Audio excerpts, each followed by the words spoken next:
We are on the air. Weather Brains 431 for May Day. It's a Thursday night special.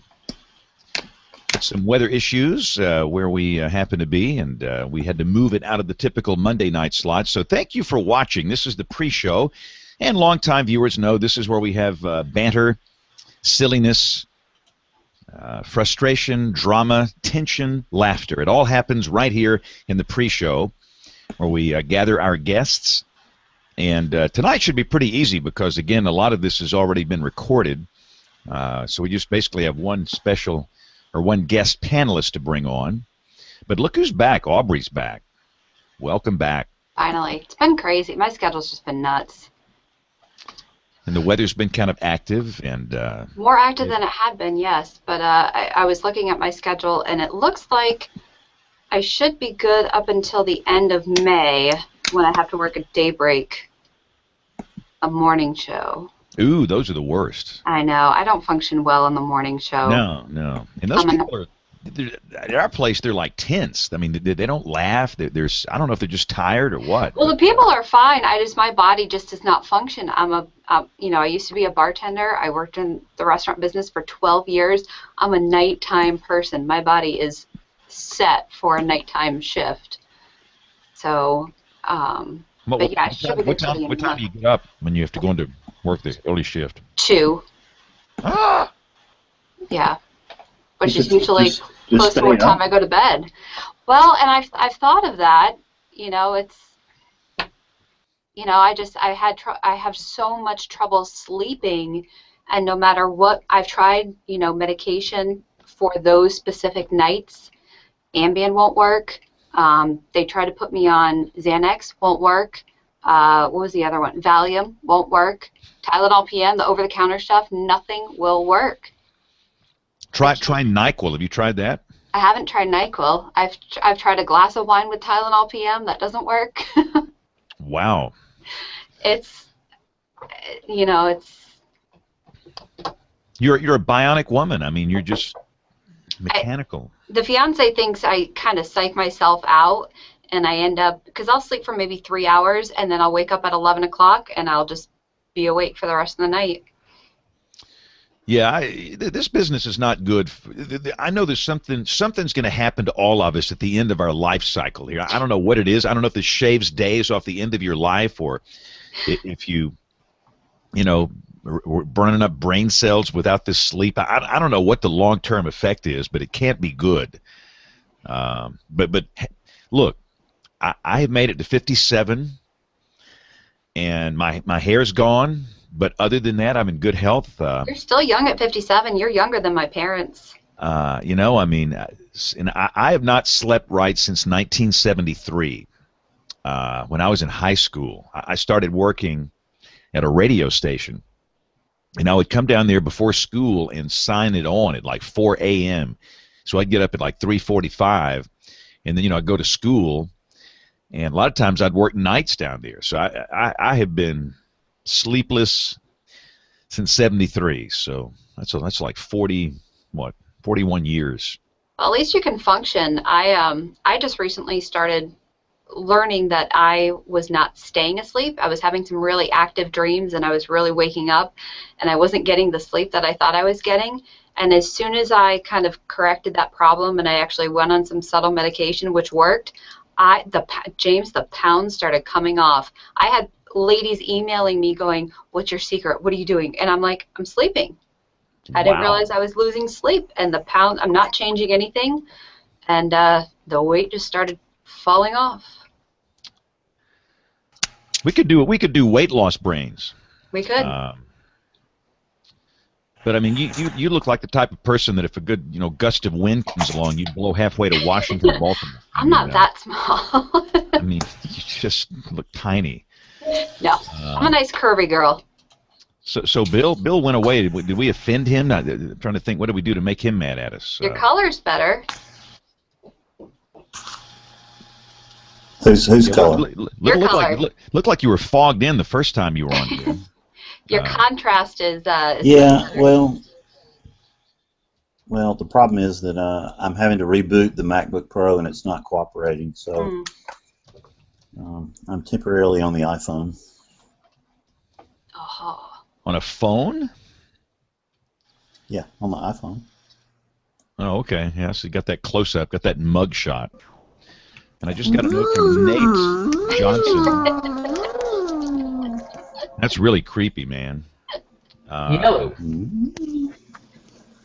Nate says, wife is late getting home. See you shortly. So, tell them to bring the kids on. I'm about to say, I mean, the kids, the cats, bring them all. You got to be multitasking, you know. Hey, we are transparent on this show.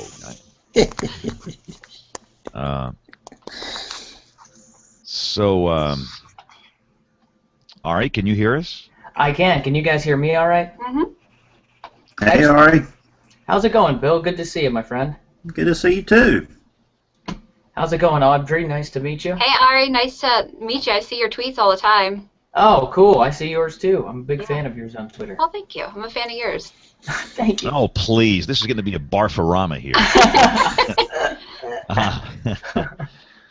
Let's see here. Okay, I think we're all set out. I feel this is one of these shows where we're out of whack. It's a Thursday, and I feel like I haven't done something, but I'll figure it out when it doesn't happen. That's the way it always works. So Brian is out.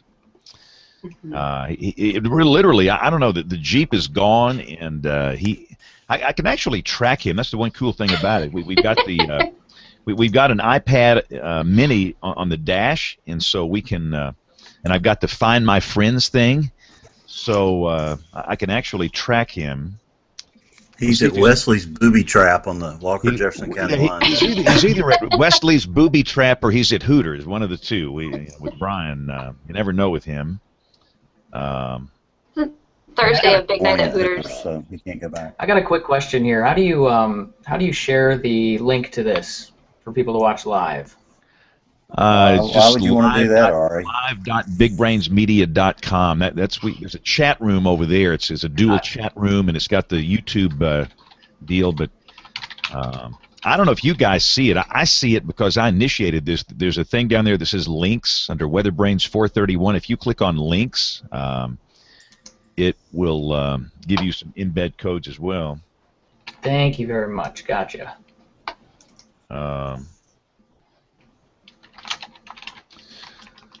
And I'm on the right. Tripled our audience, James. If Ari.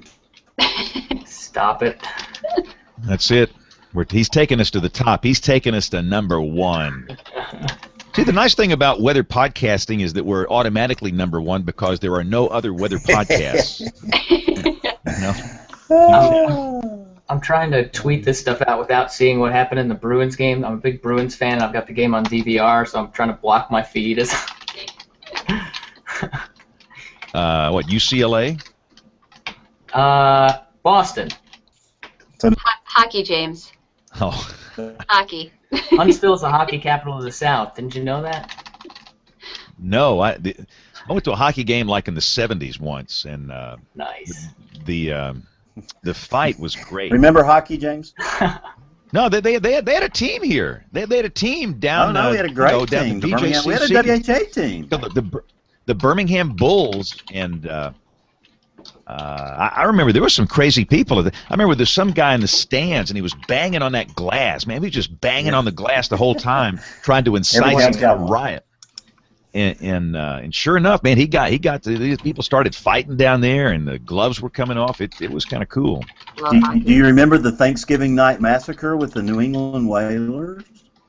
That's my team. That's my team. What? Yeah, exactly. Hartford Whalers. I put out a post. I saw a hockey tweet, and then I put out a post that just said, "I miss the Hartford Whalers." Didn't tag anybody. Didn't hashtag. Didn't at anything. All of a sudden, I had like 15 tweets. The Hartford Whalers tweeted at me. This is a team that went. They're the Carolina Hurricanes now, but they were sold back in the 90s, and my Twitter blew up from that one little tweet.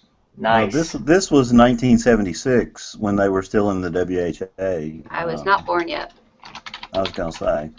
But anyway, the Birmingham fans took to bringing giant cod to the games and throwing them on the ice anytime they would come to town after that. It was classic. I love the Hartford Whalers. I haven't found a team since they left.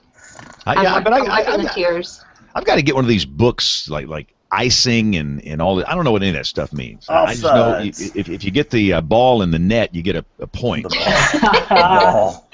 There you go, James. It's like soccer to me, except it's on ice. I mean, and if you're bad, you get put in the penalty box. Yeah, that's right. You get, and then they have the referees down there, and they have a lot of fights, and it's somewhat interesting. So great. That's we need a penalty box on Weather Brains. Yeah, I'm afraid I'd stay in it most of the time. Yes, you would. So I guess I have a buzzer. This is like a disaster. I've got to do the web page whenever Brian's not here. He does the weatherbrains.com thing, so I'm stuck doing that. So it'll be the worst show notes ever because it's like I've slightly got 10.7 million things to do. And you know what? I have to go remind our guys that we're supposed to be on cable right now. For those that don't know, we simulcast this on local cable television in my market on our Weather Channel. And they're so used to doing Monday nights that they probably have no idea we're doing a Thursday night special because our main channel and our Weather Channel, every channel we have was all weather all the time Monday nights. So I'll go back there and poke a stick at him here just a little bit. Yeah, tell him to mind the timer, James. I thought your blood was going to come out of your ears. Yeah, my head almost exploded. Boy, you talk about that was just one of those nights where there were a lot of logistical demons we were fighting that night, which happens in this business, and part of being professional is to put those demons in a little compartment, and then you keep on doing your business and not get too involved in that, because the temptation is to let the frustration of the logistical issues take over, and all of a sudden you're not paying attention to what you're doing. But no, we were short-staffed, and we just... That was the worst possible time for that type thing to happen, and that's when it always happens when you're not when you don't have the staff. So Nate's going to join us late. We can start, I guess. Here, I'm watching cable, and again, I'll get those guys to get that up on cable here in a second. So let's get this sucker going here. Hit the magical record buttons. All right, here we go. And get my right page in the soundboard up. Here we go in 5, 4, 3, 2, 1. Weather Brains! This is the world's greatest podcast about the weather because this is the only podcast about the weather, at least to my knowledge, on a regular basis. This is Weather Brains. You know what this is. We've been around for 400 and something shows here. This is episode number 431 for May 1st, 2014. It's May Day. May Day. We've got some out. Brian Peters, the internationally beloved meteorologist, is out. He's actually joyriding in one of these the company vehicles. So I was coming in and noticed it's gone, and his truck's out there, so I have no idea where he is. We called a couple of local honky-tonks and Hooters and men's clubs, and we couldn't find him. So he will not be with us tonight. But I am proud to say that we have Aubrey Urbanowitz, who is back. And boy, is it glad for... Whenever you're gone, it's like this show becomes a 7th grade locker room, a boys' locker room. So thank you for coming back. Absolutely. We try and be in our best behavior. What did you guys do before I joined the show? It was horrible. This whole thing was one big rat hole. And see, when you're kind of intimidating. I mean, you're a professional broadcaster, and you've got the big market look. And I've only been doing this for 3.5 years, James. Well, it doesn't matter. You're just a natural. I mean, you've got the look, you've got the sound, you've got the pipes, you've got everything. So it kind of forces us to try and be slightly more professional. Not very much. So well, you've been busy. You've been very busy. It's been nuts. It really has. My schedule's just been wacky. Very wacky. And nobody here on the show has been sleeping. I think we've all been struggling. We got 2 bills now. That was scary for a minute. So yeah, we got Bill Murray. Bill's joining the show on his phone, on his computer. So for those watching the video version, we have 2 versions of him, which is really going to be creepy when we hear 2 audio versions coming in at the same time. My advice is to mute one of those so we don't really freak people out here. So Bill, we've got double Bill squared. All right. Now, do we have audio? Yes. Okay, good. But I hear myself. That's your problem, not ours. See, I'm about to say you're hearing voices. Now we've had a severe weather flash flood event here in the south and east, and it's affected a lot of us. And by the way, Nate Johnson is coming. He'll be a little late. He sent a little cryptic note, said his wife is late. Now, what does that mean? I mean, I say grab the kids, grab the cats, jump on the video. Yes, I mean, come on. I mean, we're transparent. We're very open here. You got kids in the room. You got kids in the room. You got cats floating around. It's cool. But Nate will join us, and we've got the director of the National Hurricane Center. This is going to be a very important show. We had a very important show last week, I think. That was a fascinating show with the head of the National Weather Service. You know, Bill Murray is our guest booking officer. Bill, you're getting these big shots on the show. This is good. Yeah, you know, it's funny now. All you have to do is just say Weather Brains, and people actually know what we're talking about. So we've come a long way in 8.5 years, James Spann. Of course, when I say that, they still hang up on me, though. I mean, click. Would you like to be on our show? Click. Well, if I ever get that, I just say James Spann, and that brings them in. In the next 2 minutes. No. Whoa. What's starting in 2 minutes? I have no idea. Hang on. I've got one of those things outside my room here. By the way, welcome to our cable television viewers. We are now on the program known as James Spann 24/7. Thank you for watching. This is a Thursday night special. I know you're tuning in to get the weather, and you're seeing a bunch of people talking about weather. Well, we typically do this show Monday nights at 8:30, so we're doing a Thursday night special because of the severe weather. But no, I've got one of those paging speakers across the hall. Drives me nuts. I've been tempted to go up there with a pair of wire cutters and take that thing out. And I can do that because I do radio weather. I do the weather in like 27 radio stations around the country. Man. And so I'm back here doing radio weather, you know, and all of a sudden, producer, blah, blah, blah, blah, you need to get your package in. I don't even know what they're talking about. You're blabbing about VOTs and bots and packages and all this TV talk I don't understand. I mean, so they blare that thing right out here in my room. But I think the reason they did that, I have not answered my phone here since 1998, which is a true story. I mean, I have not answered my phone since 1998. Number one, I don't know where my phone is. I have no idea if there's even one in this room. If there is, it's under the desk. Number two, I don't know what my number is. Number three, I don't know how to get voicemail. So if you need me, don't call me here. So what they do, since I don't have a phone, they put that thing up there. They're thinking, James Spann, you got a guest in the lobby, James Spann. I said, well, just call my cell phone. And this is, I don't know. So, all right, enough of paging system rants. Let's go to Bill Murray, who's going to bring in our special guest panelist.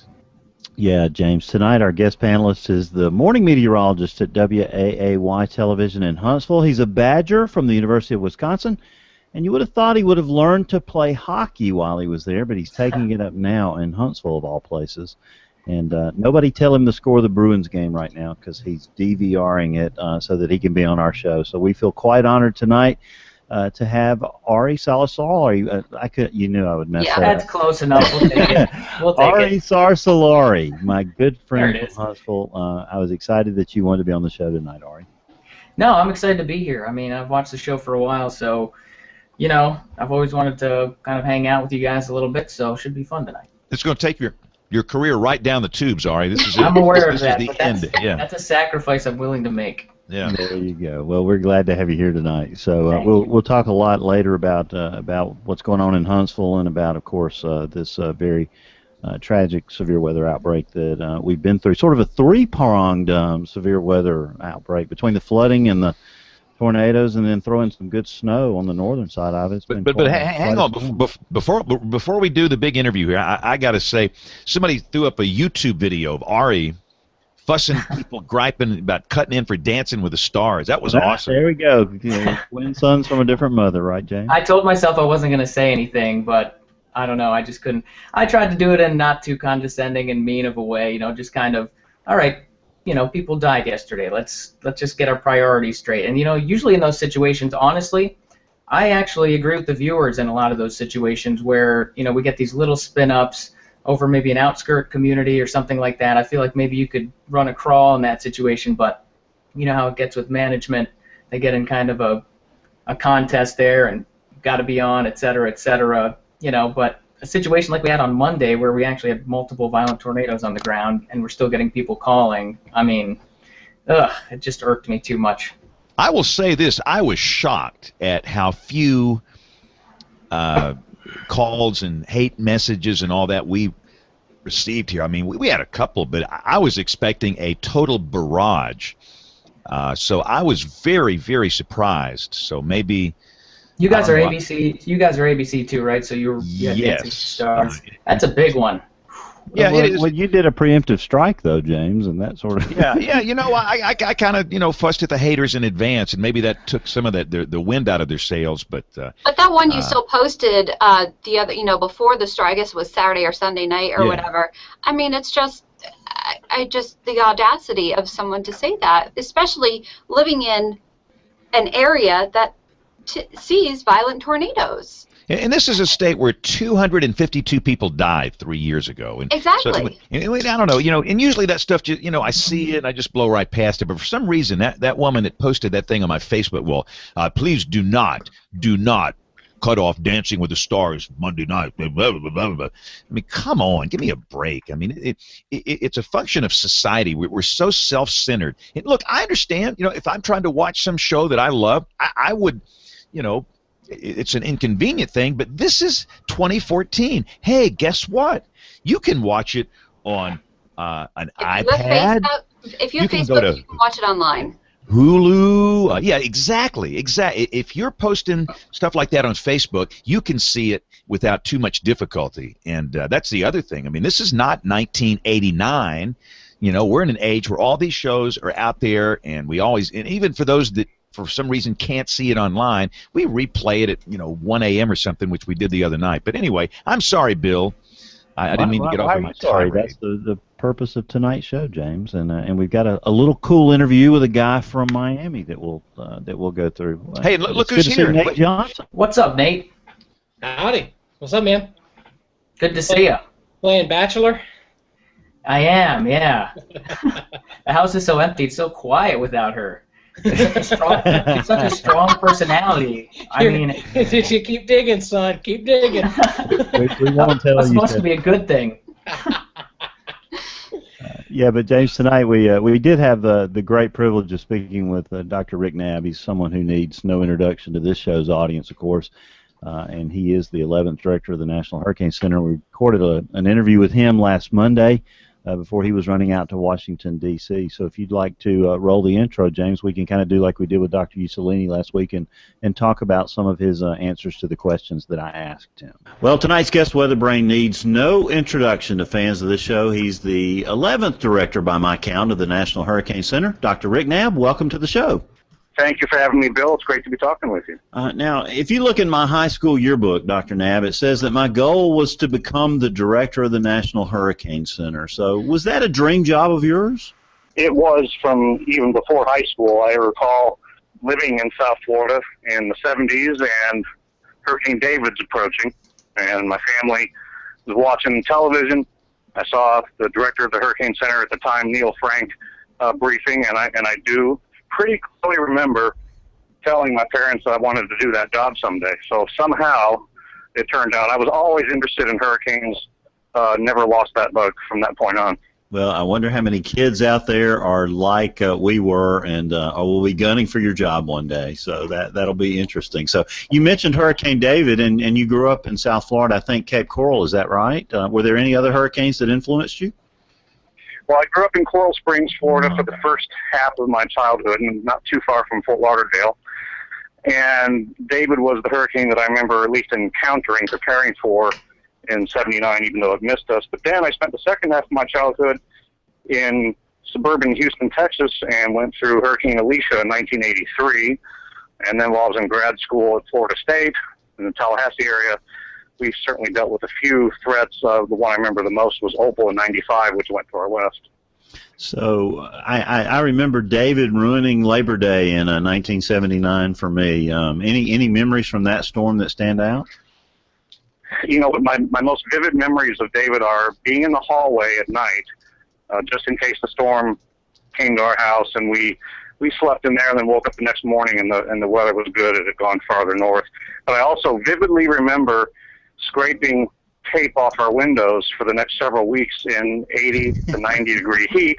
And of course, we know now that taping your windows is pretty much just a waste of time, waste of money, and actually doesn't give you any more security and safety, and can be a real pain to scrape off afterwards. So I'm happy to say I have shutters on my house in South Florida now. Exactly. So you were the first say no to tape person, I bet, back in the day. Yeah, but the phrase we're using now is go tapeless. It kind of gets the point across really quickly.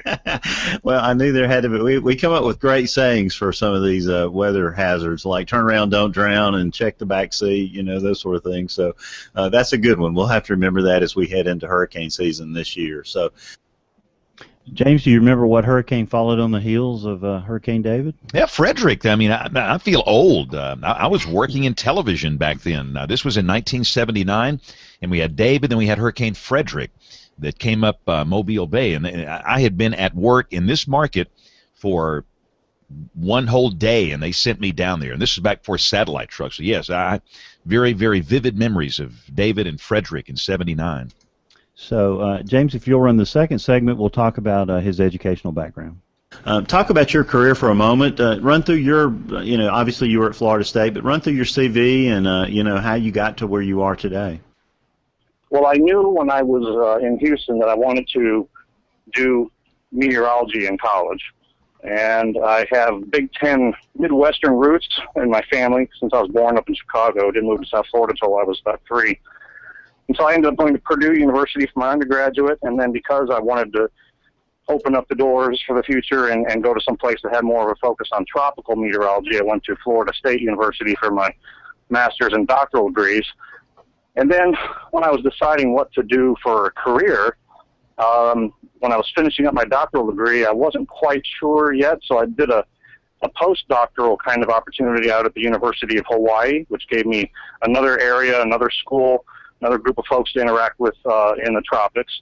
And I was forecasting for the astronomical observatories on Mauna Kea observatories on the Big Island of Hawaii. Did that for a couple of years.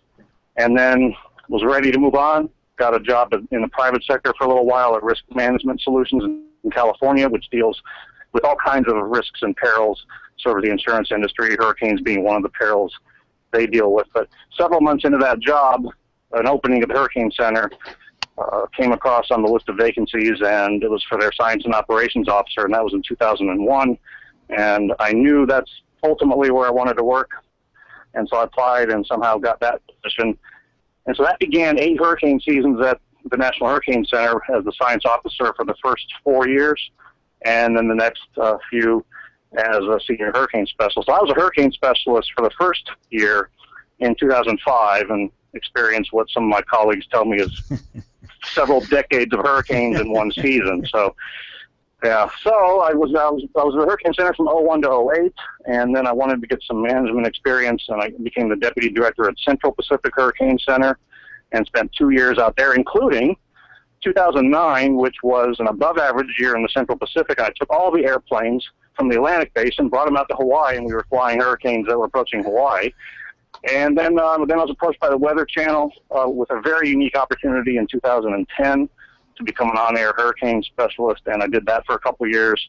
And then when Bill Reed retired in early 2012, I just could not resist applying and became the director almost 2 years ago at the Hurricane Center. When I talked to Max Mayfield when we were in South Padre a couple of weeks ago, he gave me a little background on Rick and how he became the director. It really was a very strong grooming process that went on to get him into that position, and a lot of positive things from his time in the Central Pacific as the deputy to the Weather Channel have all contributed to his skill set. And after talking to him in South Padre and talking to him on the phone the other day, I really think we've got the very best person we could have in that position. So, Ari, did you ever want to be the director of the National Hurricane Center?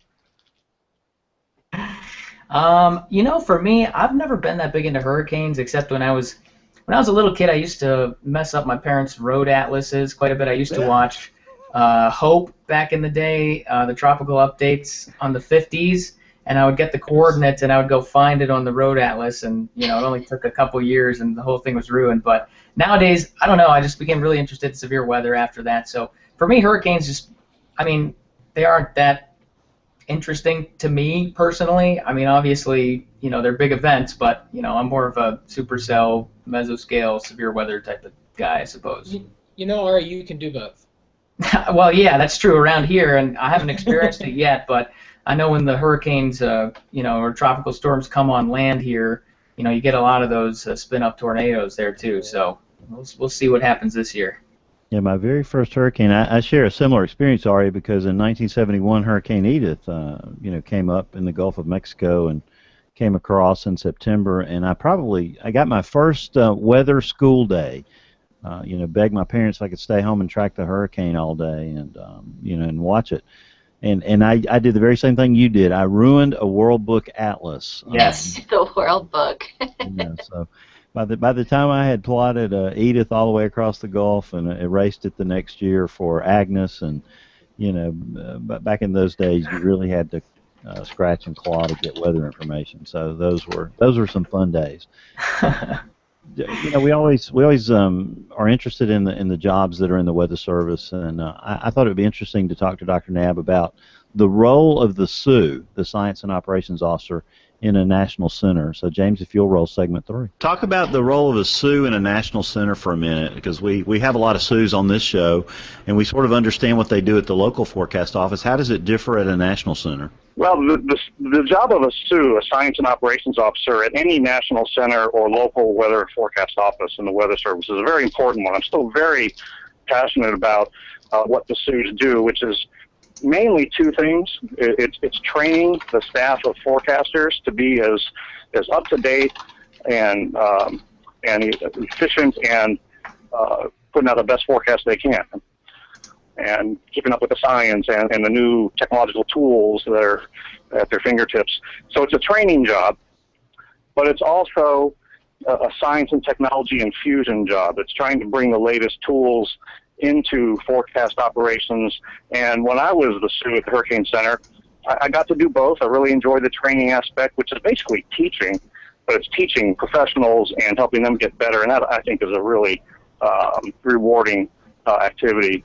And getting the other members of the staff involved in training one another. Because when you're the SOO, you're not the only subject matter expert in the office. There are other of your colleagues who probably know more about some topics than anybody else in the building. So, the training aspect of it at the Hurricane Center for those few years was really rewarding.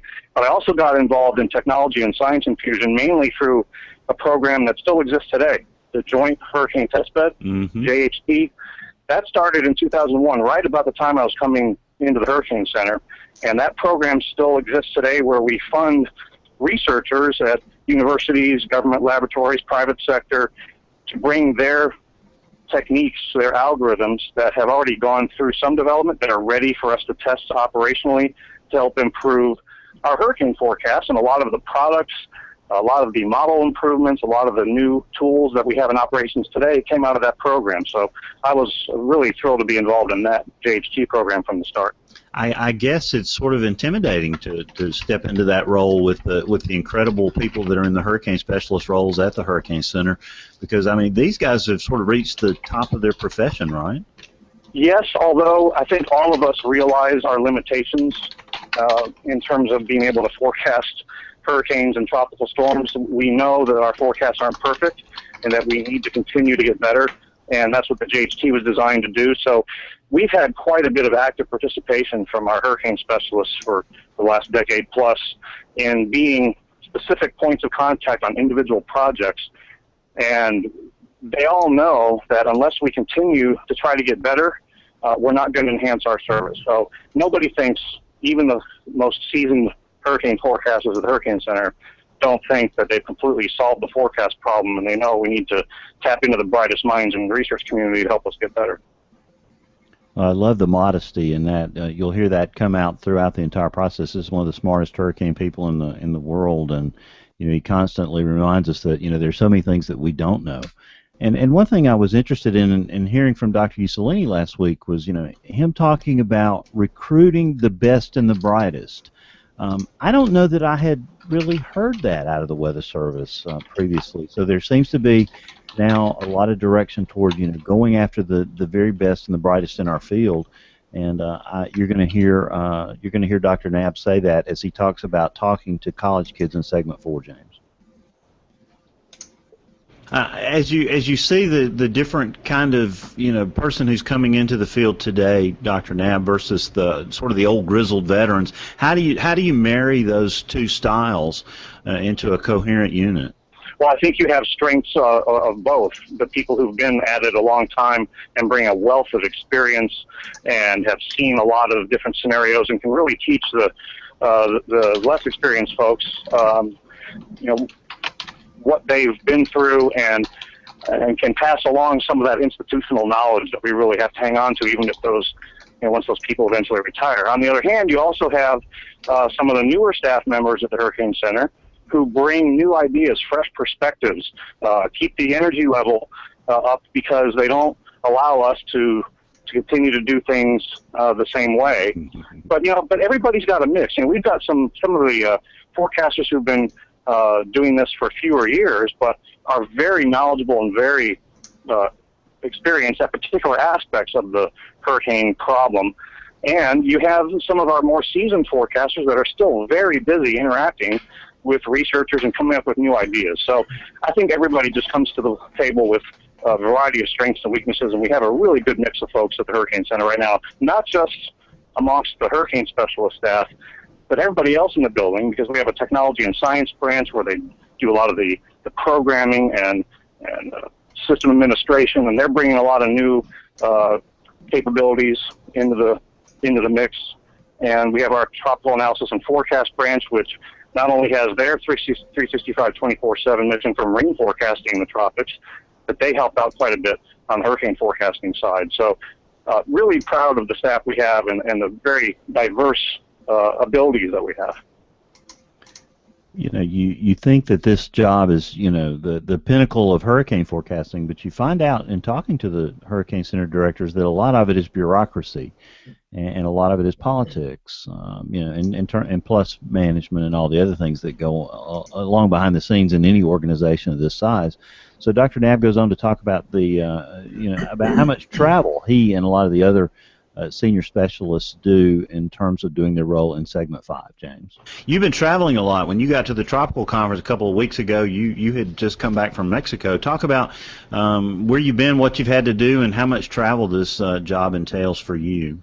Well, there are several of us at the Hurricane Center that spend a lot of time on the road, or at least from the Hurricane Center in Miami, interacting with a lot of our partners, because in many ways the hurricane off-season, December through May, is, depending on how the hurricane season goes, can be as busy or a busier time of year than the hurricane season itself for our staff, because there's so much we spend our time doing to try to get better at what we do and get ready for the next season.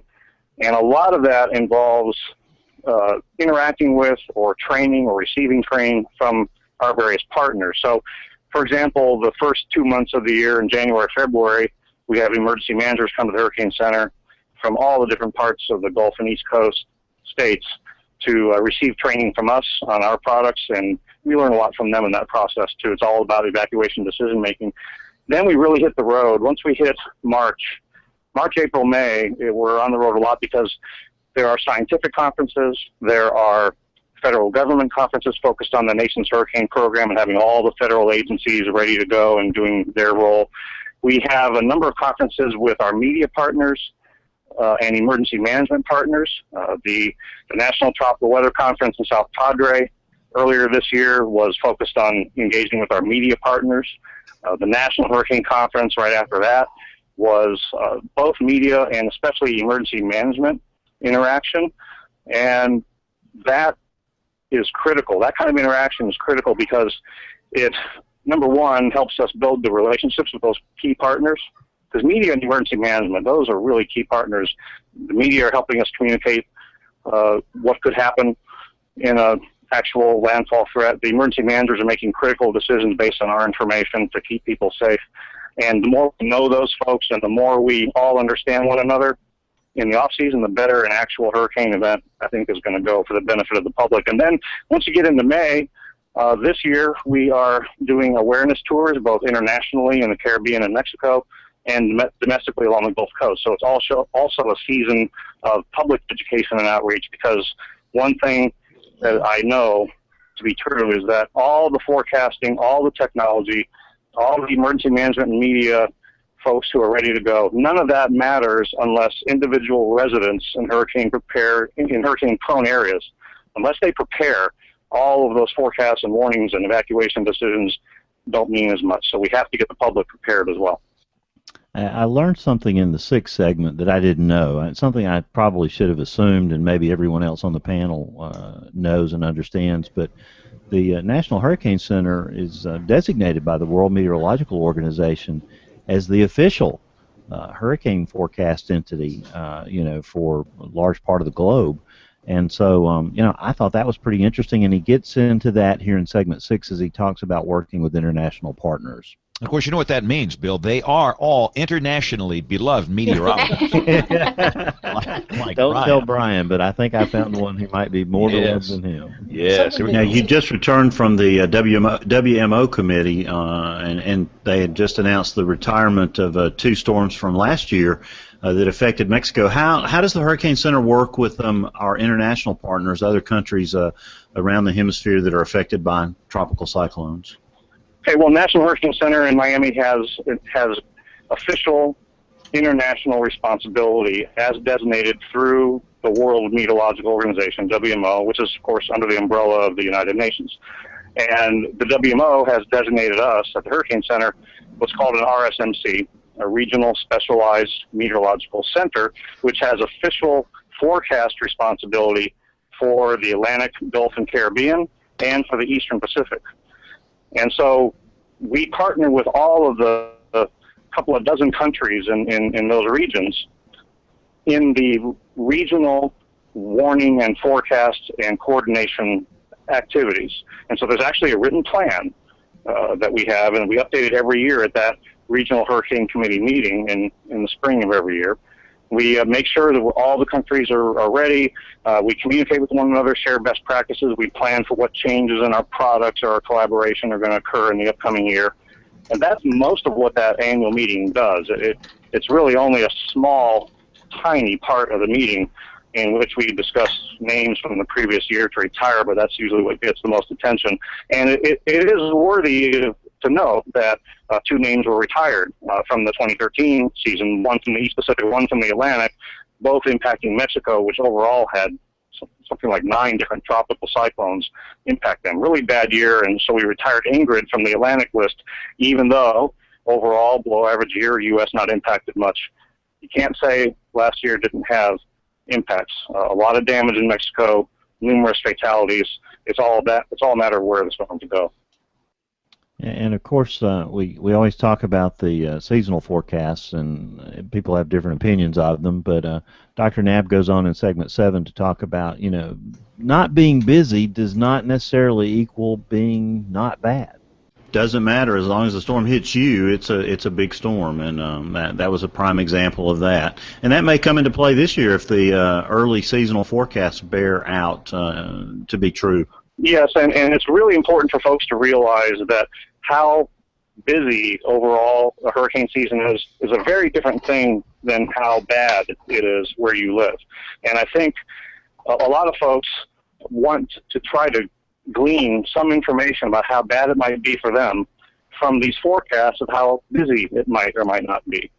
And you can't do that. It doesn't work. And in fact, there are plenty of past hurricane seasons in which the overall activity wasn't really lined up with what impacts occurred. We've had some above average years where you had no landfalling hurricanes in the U.S. 2010 is a prime example. Earl was as close as we got in 2010 to a hurricane landfall in the U.S., and we were way above average on all the numbers.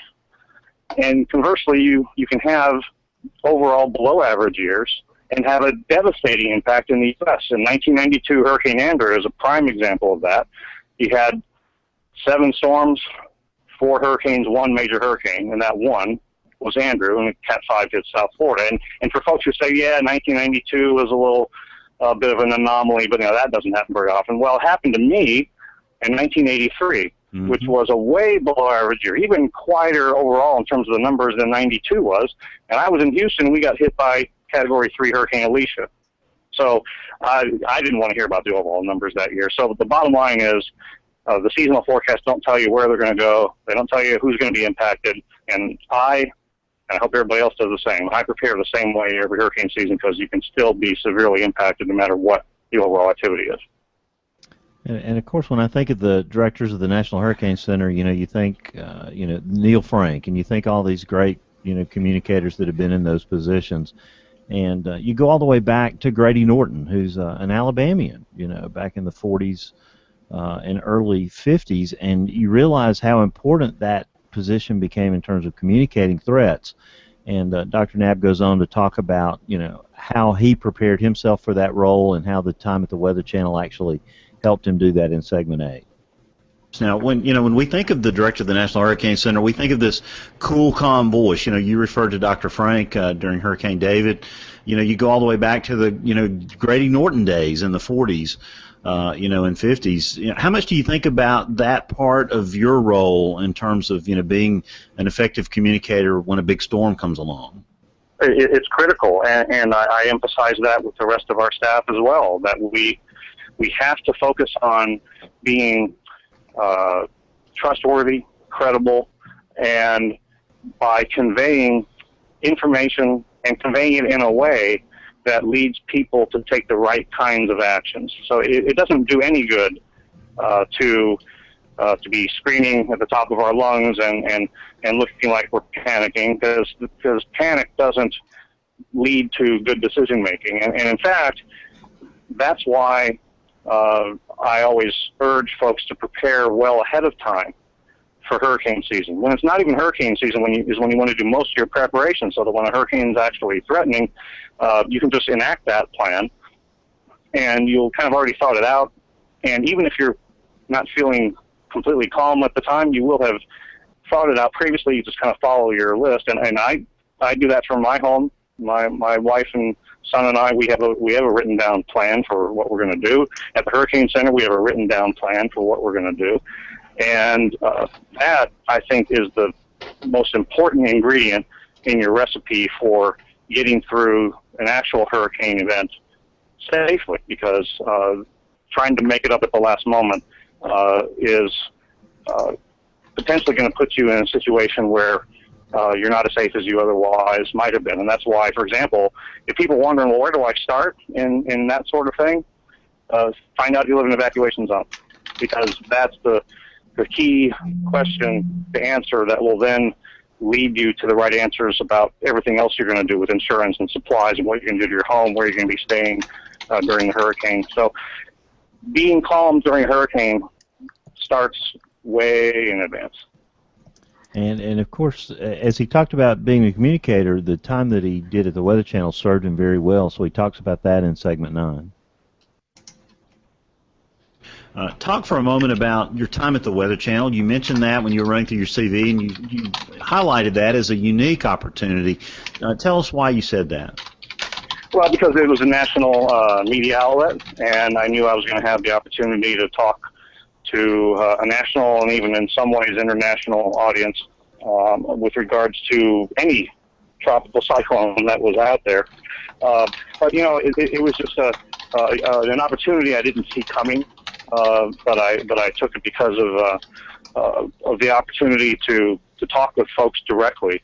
But we have many different national and international media partners who have a really large reach. We also have the very critical partners at the local level. I mean, at that National Tropical Weather Conference in South Padre earlier this year, that interaction with several different local meteorologists who are really, really important to their local communities, know their communities well, are trusted by their viewers.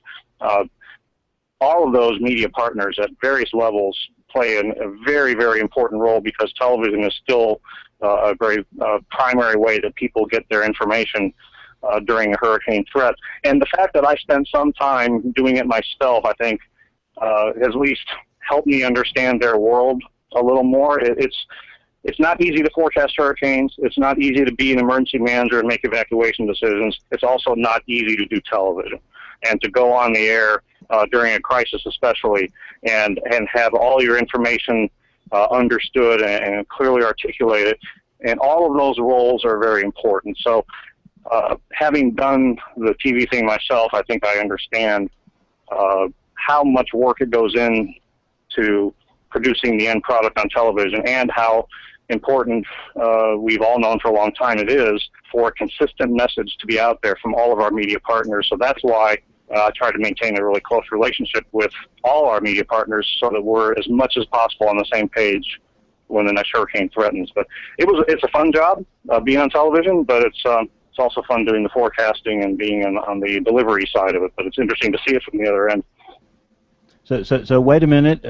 I heard a whistle. Wait a minute. The host has called a penalty. It's a 2-minute penalty for typing too loud. Ari Sarsolari. He will be first time the man in the penalty box. So 2 minutes. We're going to be short-handed over here now. Aubrey, you'll have to pick it up.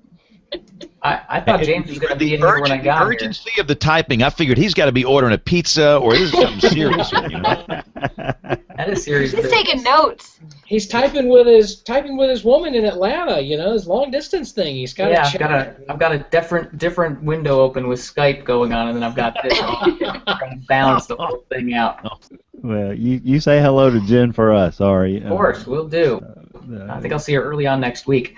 But, you know, talking about the National Hurricane Center stuff, I don't know what you guys think, but, you know, I think Dr. Knabb almost kind of sounded like he agrees with this, that, you know, kind of the seasonal forecasts, what's the point? That's kind of how I feel about it, because we're at a point technologically where we can get a pretty solid forecast on these things, you know, relatively solid, you know, 3 to 5 days in advance. I mean, how much more time do you really need than that? And it just seems like it's such a crapshoot a lot of the time. You know, I just don't see the point in it, really. I don't know what you guys think. I'm kind of with you. I mean, on the one hand, that cat's out of the bag, and I think those forecasts are, I think they're interesting. I think it's a capability that we should try to develop, but I'm not sure that we in the media have played those forecasts. I think we play them too much. You know, yeah. I think it's something that it's going to make news. I don't think I'm going to be able to stop my newsroom from putting that on the air or putting that on the web. And so I think our job is to contextualize that. And sometimes there's a certain element of mixed messages because, we're going to have a below normal season this year, but you still need to prepare. And, you know, people at home, you know, what are they going to do with that, you know? Right, exactly. That's the whole idea. Is like, you know, what I always try to think of when I'm doing my weather forecast or whatever it is just put myself in the shoes of the viewer. What's the point of those to the end person that it's going to affect? And it really doesn't. I mean, I think one of the biggest things with those, if I'm not mistaken, is the the energy industry and that type of stuff. Mm-hmm. There's a lot of money that gets thrown around with these forecasts that are very frequently, you know, not all that accurate. Not by the fault of anybody making the forecast, but just the fact that the technology is not there. I mean, we just can't do it. Yeah. I think for one, the numbers, when you're throwing the forecast, sorry James, when you're putting the forecast out there, and if you have a graphic that has your, you know, the forecast for this year as far as, you know, total storms, named storms, major hurricanes, that's compared to average, that's a lot of numbers on a board for people to pick and recognize. Are they going to remember it in 10 minutes? Probably not. Yeah. I think above average, below average, you know, if you want to kind of talk about that, fine. But again, you know, like you said, doesn't really matter because a below average season, well, it can still have a huge impact, especially if it hits your area. But I still see all this hype coming out over these hurricane season outlooks. The NOAA will be releasing the hurricane season outlook next Thursday. Ooh, you know, everybody's just sitting there like they're going to wait. To me, I don't even know when they release it. I look at it, but there's not a lot of skill. We're not that good. There's not a lot of skill. And what do you do with the information?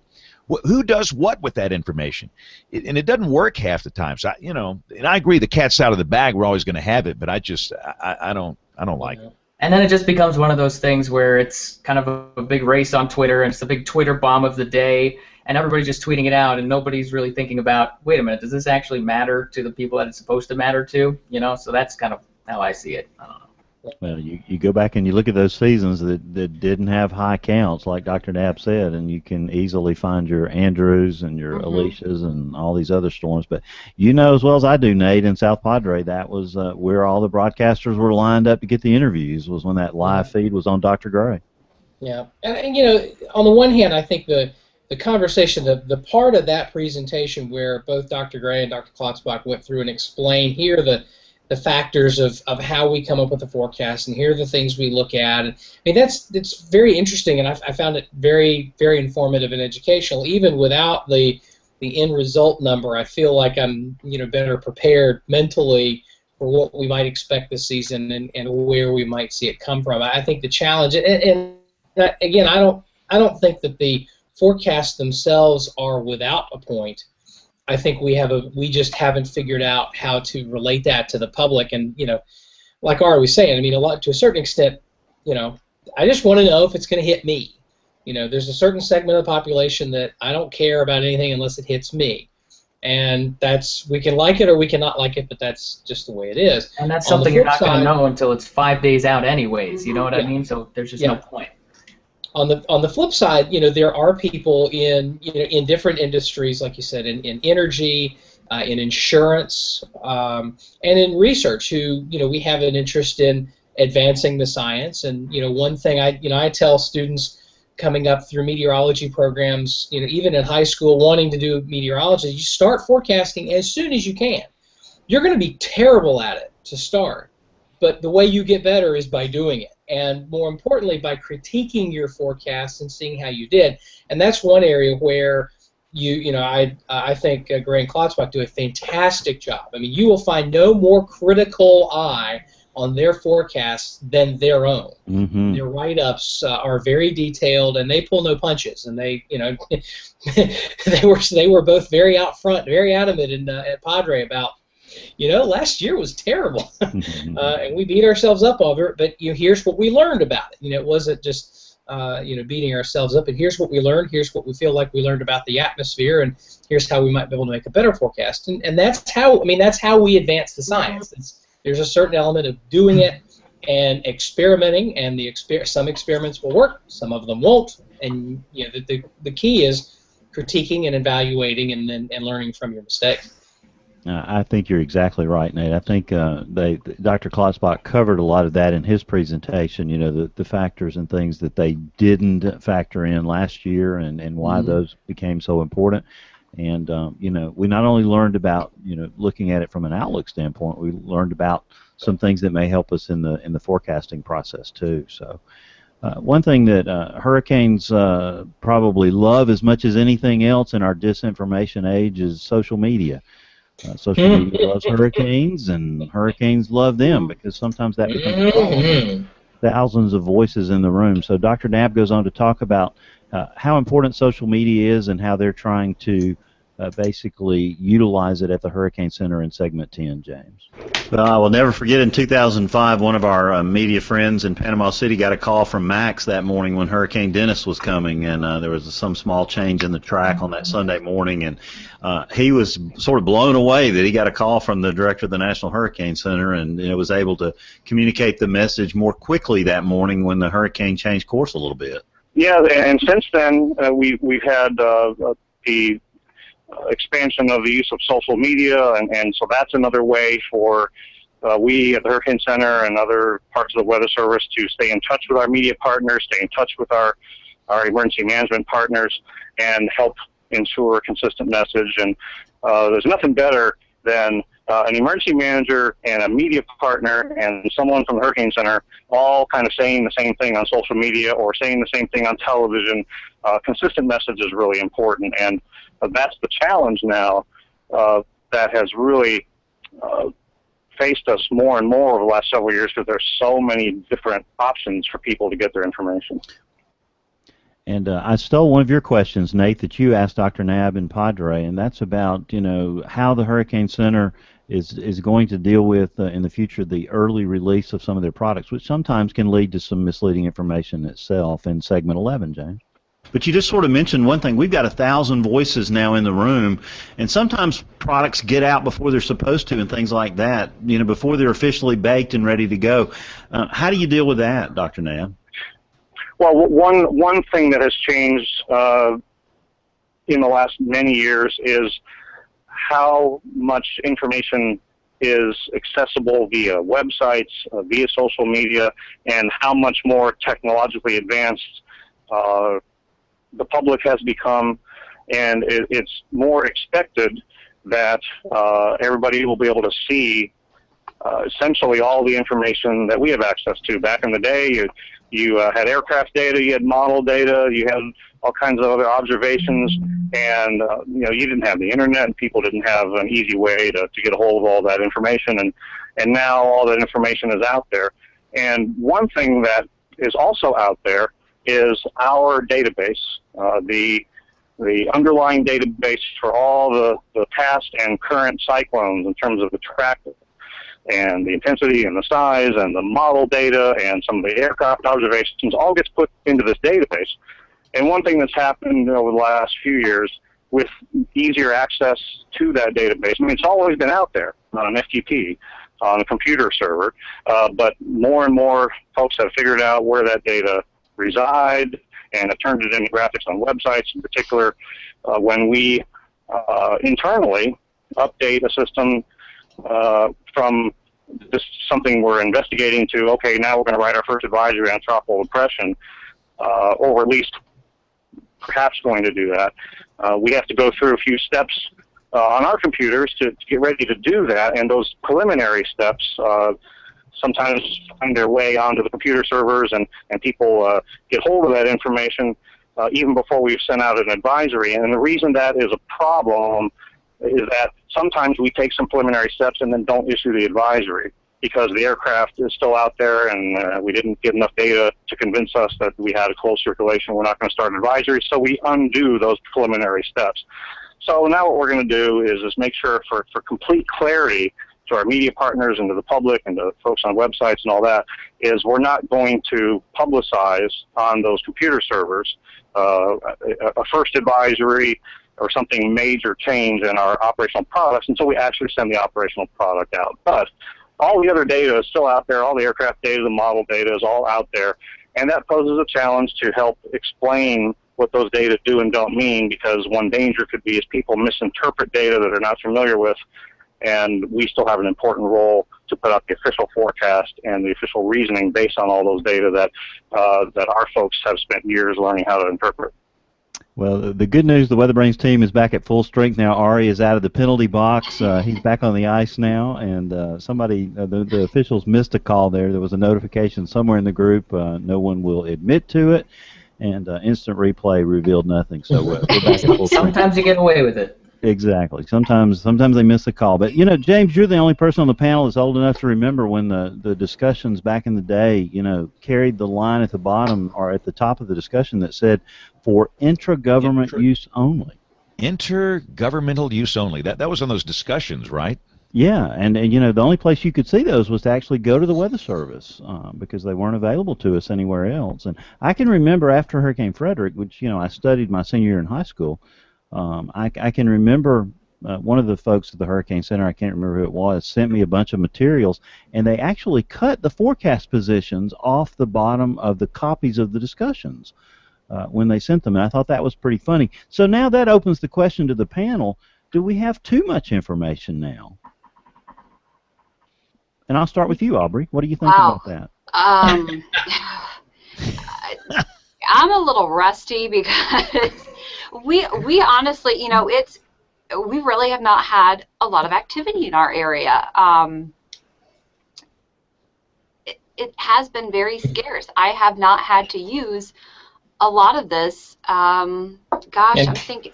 And the last time you had a hurricane, you had it dumped snow on you. Yeah, exactly. Yeah, and I'm thinking Tropical Storm Lee. We got some steady overcast rain with a somewhat gentle breeze. Irene dumped a little bit of rain. It really wasn't. I think that was when I first got here. It but we really have not had much. In fact, the chief meteorologist and I have joked every hurricane season when it starts, we're like, all right, where's our graphics? What can we like go through this and review this, because we forget, you know, how to put on the plots and stuff. Now we have a new system, and we'll have to review that. But as far as too much information, I don't know if I could accurately comment on that right now. I'm a big fan of you know, I think one of the greatest powers of the internet is democratization of information, and so I'm a big fan of, you know, it's out there. I don't think we should be hiding it, and especially when it comes to you know, the model runs and the forecast data and everything. You know, it's taxpayer funded. The taxpayers have a right to see what they're paying for. Now that doesn't mean that, you know, I think there should be some protection for what lawyers I think we call work product. You know, there are certain conversations, you know, as in the middle of them, you know, half-baked things that aren't quite ready for the light of day, and I think there should be a little protection for that, certainly in the moment, maybe not after the fact, but you know, some of the conversations that happen about, you know, whether something needs to be this, that, and the other. But at the same time, you know, the plane sending back data, you know, we're getting these high-density OBS and everything from the aircraft. You know, that's information. The taxpayers are paying for it, and it ought to be out there. Now, that doesn't stop people. You know, the downside of that is that people will misuse it. They'll abuse it. They will attempt to use it, and they don't know what they're doing. And all of those are trouble. And I think that's where we just need, as an enterprise, we need to foster relationships with our publics and make sure that our public, so it sounds like grandstanding and sort of, you know, listen to me and not everybody else, but we need to, you know, be selling ourselves as we're the ones that you trust, and we have a track record of trustworthiness, if you will, and you should be coming to us information and stop sharing all the crazy stuff that you see on Facebook, of which there will be plenty this hurricane season if anything gets going.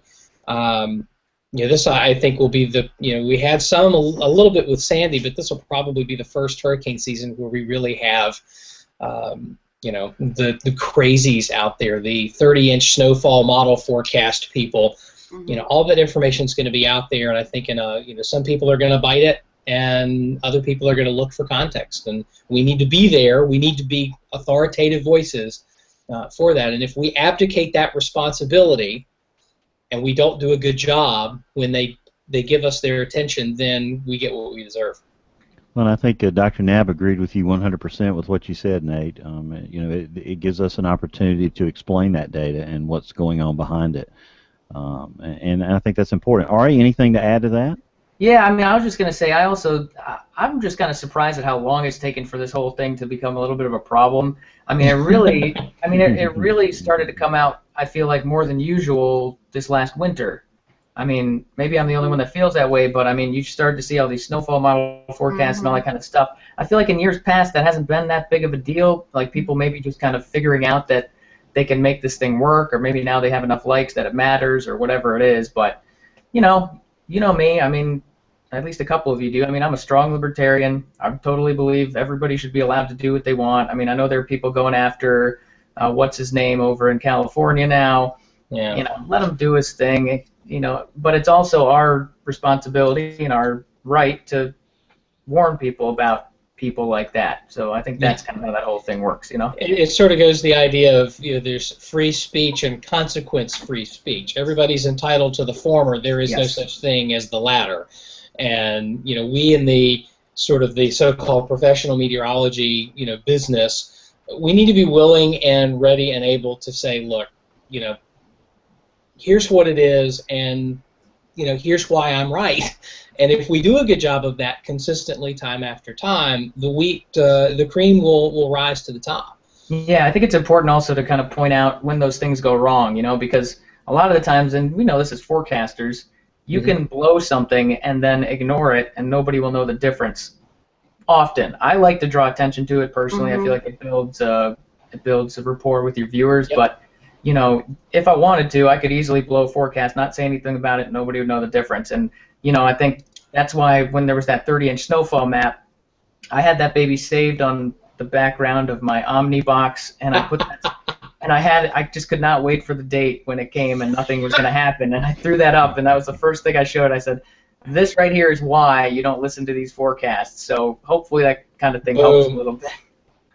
Love it. Teaching moment. Yeah, absolutely. Agreed. Yeah, and you don't have to do it in a jerky kind of way, you know. Yeah. I mean, I appreciate Although it's more the weather. fun too. Yeah, I know, but I appreciate the weather enthusiasts. You know, anybody that's interested in weather, in my book, I mean, that's fun. A lot of them don't really know that they're doing, you know, maybe a little bit of a disservice. Right. But it's some of the people that have gained big followings, maybe because they're chasers or something, and, you know, they actually kind of do know a fairly decent amount about weather, but they've figured out that if you put out something like this, it gains you the attention, the likes, and all that kind of stuff. So they will do it irresponsibly, knowingly so, and those guys I don't mind. Okay, you know, let's not listen to these crazy forecasts. Yeah. Bill, I was going to ask you, you were talking about sharing stuff. What were the 4 things that I talked about in my presentation that get shared on the internet? Sex, sports, storms, and snow. And if you're posting about any one of those 4 things, you're going to get shares. And the more extreme, the more dramatic, the crazier it is, the wider it's going to go. Think about how fun I was that would be looking to for a mix show all title, those. and we just have a show title now. That's awesome. Say that again. I said, think about how fun it would be to mix all those. Yeah. Oh, Lord. That's So- the so what- secondary title. That's a subtitle. Yeah, That's what Brian does with the points titles there? every week. He mixes all those things. So Wait a minute. So Nate, what were the titles? The things that people pay attention to again? sex, sports, storms, and snow. And you There you left one go. thing out, Nate. Kittens. Cats. Yes. That's right. If you can somehow mix all 5 of those in one thing, that's like the The golden Holy hour. Grail. Yeah, the You've holy done more grail. for Grumpy Cat than any person on the planet, I think, Nate. But you know, one thing that's always sort of like the Detroit Auto Show, you know, to talk to the Hurricane Center director before the season begins and learn some of the goodies that are coming for this year. And one of those he talks about, James, in segment 12. Talk for a minute about the new potential storm surge flooding map that will be used, I guess, experimentally this year. Talk about that product, how it's going to work, and let's examine that for a second. Yeah, new graphic coming on our website at hurricanes.gov this year, which is going to be called the Potential Storm Surge Flooding Graphic. And the reason for putting this new graphic out, which has been under development for a while now, and I give so much credit to our Storm Surge unit at the Hurricane Center, the folks have been working on that for quite a while now. The main motivation is that we don't have a public product that everybody can see, again, to help ensure a consistent message on what we're saying could happen with regard to storm surge. It's only been in our text product. And I think we really need to do a better job of conveying who could actually experience storm surge in this particular case when a storm is out there. Because this graphic is going to be available experimentally in real time this year if and when we have a land-threatening storm for the continental U.S. So like when a hurricane watch goes up, it'll be about the first time you can see this graphic. It'll be updated with every new advisory. And it will answer 2 main questions that I think we haven't answered very well previously. One is, well, at any given point in the area being threatened, how far inland, could the water go? Storm surge is the ocean coming onto land, onto normally dry land, being pushed ashore by the winds of the tropical storm or the hurricane. And in some places it can go not just blocks in, but miles inland. And we need to convey how far inland the water could go. And this graphic will do that. It will incorporate the uncertainty in the track intensity and size at the time to paint a picture of how far inland the water could go. And it will also answer the second main question that I'm excited about answering, and that is how high above the ground could the water be at any one particular point. So by answering those 2 questions, we're going to be conveying the storm surge hazard and its potential in any particular case a lot more clearly. Because when I was on television a few years ago, and I'm standing on camera with a graphic behind me, and I'm talking about what storm surge could occur, and I don't have this kind of graphic or anything like it. And all we were able to do is draw a line along the coastline, say 4 to 8 feet. But it didn't say how far inland it could go. And I think this graphic will really help the public understand why, even though they might live farther inland than they realize, could be threatened by storm surge. They're going to understand better why the emergency managers might be telling them to evacuate. Also, it'll be a nice new tool for the emergency managers themselves to make more informed evacuation decisions. Really excited about it. Now, one thing that is part of that is that it is a 10% exceedance. Explain what that means, Dr. Nab.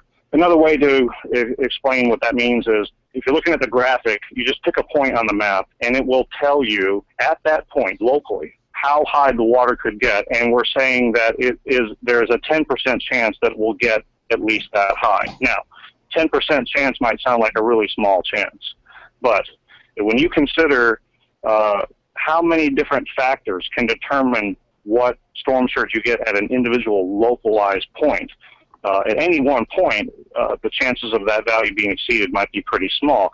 In other words, when you look at that graphic, what we're going to be doing is conveying the entire area that's at risk. And we're going to be saying, well, someone in this area is going to be getting some significant storm surge. We just don't know exactly who. And at any one point, the chances might be small. But this is what you need to prepare for. And that's just the limitation of the science. When you're 2 days or more out, when we put the hurricane watch up, there's still a lot of uncertainty in the track, intensity, and size, and exactly what's going to happen at any one point. And storm surge at any one point is determined by so many factors. But if you think 10% is small, number one, that's the limitation of the science. But number two, if somebody tells me there's a 1 in 10 shot that if you go walk across the street and grab us some lunch, that a truck's going to hit you on the way back and you won't even be seen ever again, all of a sudden that 10% sounds pretty high, and you might not want to take that risk. So, and as the storm gets closer to shore, the confidence on what's going to happen where will go up. But the reason for choosing that level, that threshold of chance at any one spot, is to account for the uncertainties in all the different factors. And that's not too different than what we deal with hurricane force winds. When we put up a hurricane watch, in any part of the hurricane watch, especially at the edges, there might only be a 10% or only a little bit more chance of hurricane force winds at any one spot. But somebody's going to get it, and you got to prepare throughout the areas that we're going to be highlighting. So there's an example of of explaining. Would you take the time, Nate Johnson, to explain that 10% exceedance to your audience? Yeah, I would, and I would probably just describe it as this is the reasonable worst case scenario. I think the big thing over the next couple of years as this product rolls out, the biggest change is going to be, or the biggest point of debate is going to be whether it needs to be 10%, 15%, 5%, 20%, whatever. That's where we're going to quibble. What do we call the reasonable worst case scenario? But the literature, the research in crisis and risk communication tell us that when you're in a situation like that, that's what you need to address, that at least that. You don't need to go completely off the deep end, but what you don't want to have is you don't want people to be surprised by how bad it is. Now you don't want them to consistently be surprised by how not bad it is, but you need to find a happy spot somewhere that this is the number that we think is the reasonable worst case scenario that we want to hang our hat on and have people prepare for, acknowledging that most of the time it's not going to be that bad, but even if, for example, if you're looking at 10%, well, it may be a 10% exceedance, which means there's a 10% chance that you have X number of feet of water at your spot. Maybe it's a 10% chance of 6 feet, which is bad, but it's a 50% chance of 3 feet, which is still pretty bad. And so I think that's going to be really good. I think the big thing, though, is providing that information in a way that is consistent. They're putting the official thing out. They've already discussed working with the graphics vendors for TV to be able to make the data into something that our graphic systems can use, so we can show this on television and put it on the web and everything else. But they're also going to be talking about it in terms of feet above ground level, as opposed to above the mean high tide water level back in 1983 or whatever, the various datums that they've used over many, many years. I think that's probably the most important change of all of that, is we're now going to start talking about this, and this is how much water, how deep the water is going to be on your street. That is going to be huge, and then allowing that data, putting that data out there, allows us to do some really cool visualizations. Let's take one of the coolest things, and unfortunately we're having to do this, but one of the neatest, I think, imageries of either tornado or hurricane, whatever, is where they take a picture of some street that's been devastated, and then they marry that with the before image from Google Street View. And you can see this is what this storm has done. Well, there's nothing to stop us from being able to do that in sort of a forward-looking sense. And some of the research out there, com research, suggests that that's going to be perhaps more effective at prompting people to take action when they might not otherwise be inclined to. So there's some really, I think, some neat communication opportunities for us as well. Especially maybe with the lower categorical numbers. Yes. That people think, oh, it's just a Cat 1. Yeah. Well, the prime example of that is the book that I'm reading right now, which is this Infinite Monster about Hurricane Ike in 2008 on the Bolivar Peninsula, because a lot of those folks had in their mind a certain criteria that if this storm is a 2, I'm not moving. If it goes to 3, I'll move. But at 2, no big deal. But we knew then and couldn't communicate effectively, that the tides were going to not only be really big, but they were also going to arrive early on Thursday. So yeah, good discussion. So disturbance in the field over there, Nate? Oh yeah, the little 3-year-old disturbance is telling her daddy good night. So. Yeah. The grandpug has arrived here. I'm surprised there hasn't been a disturbance in my force too. So, but I agree with you, Nate. That above ground level is going to be a really critical new tool for us to use in warning the public and doing what Dr. Knapp says, and that is to focus on the hazards. That's his screaming message this year.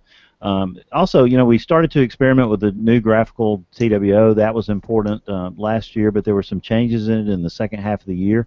And James, if you can roll number 13, we'll talk about that. How far away do you think we are from seeing watches and warnings actually before a storm? Uh-oh, that's the wrong cut. Sorry. Talk about the new graphical tropical weather outlooks, what they'll be like, and how you're going to extend them out further in time. Sure. So our tropical weather outlook of the text product has been around for years and years, and its main role is to convey systems that we are watching and that have some chance to become the next tropical depression or next tropical storm.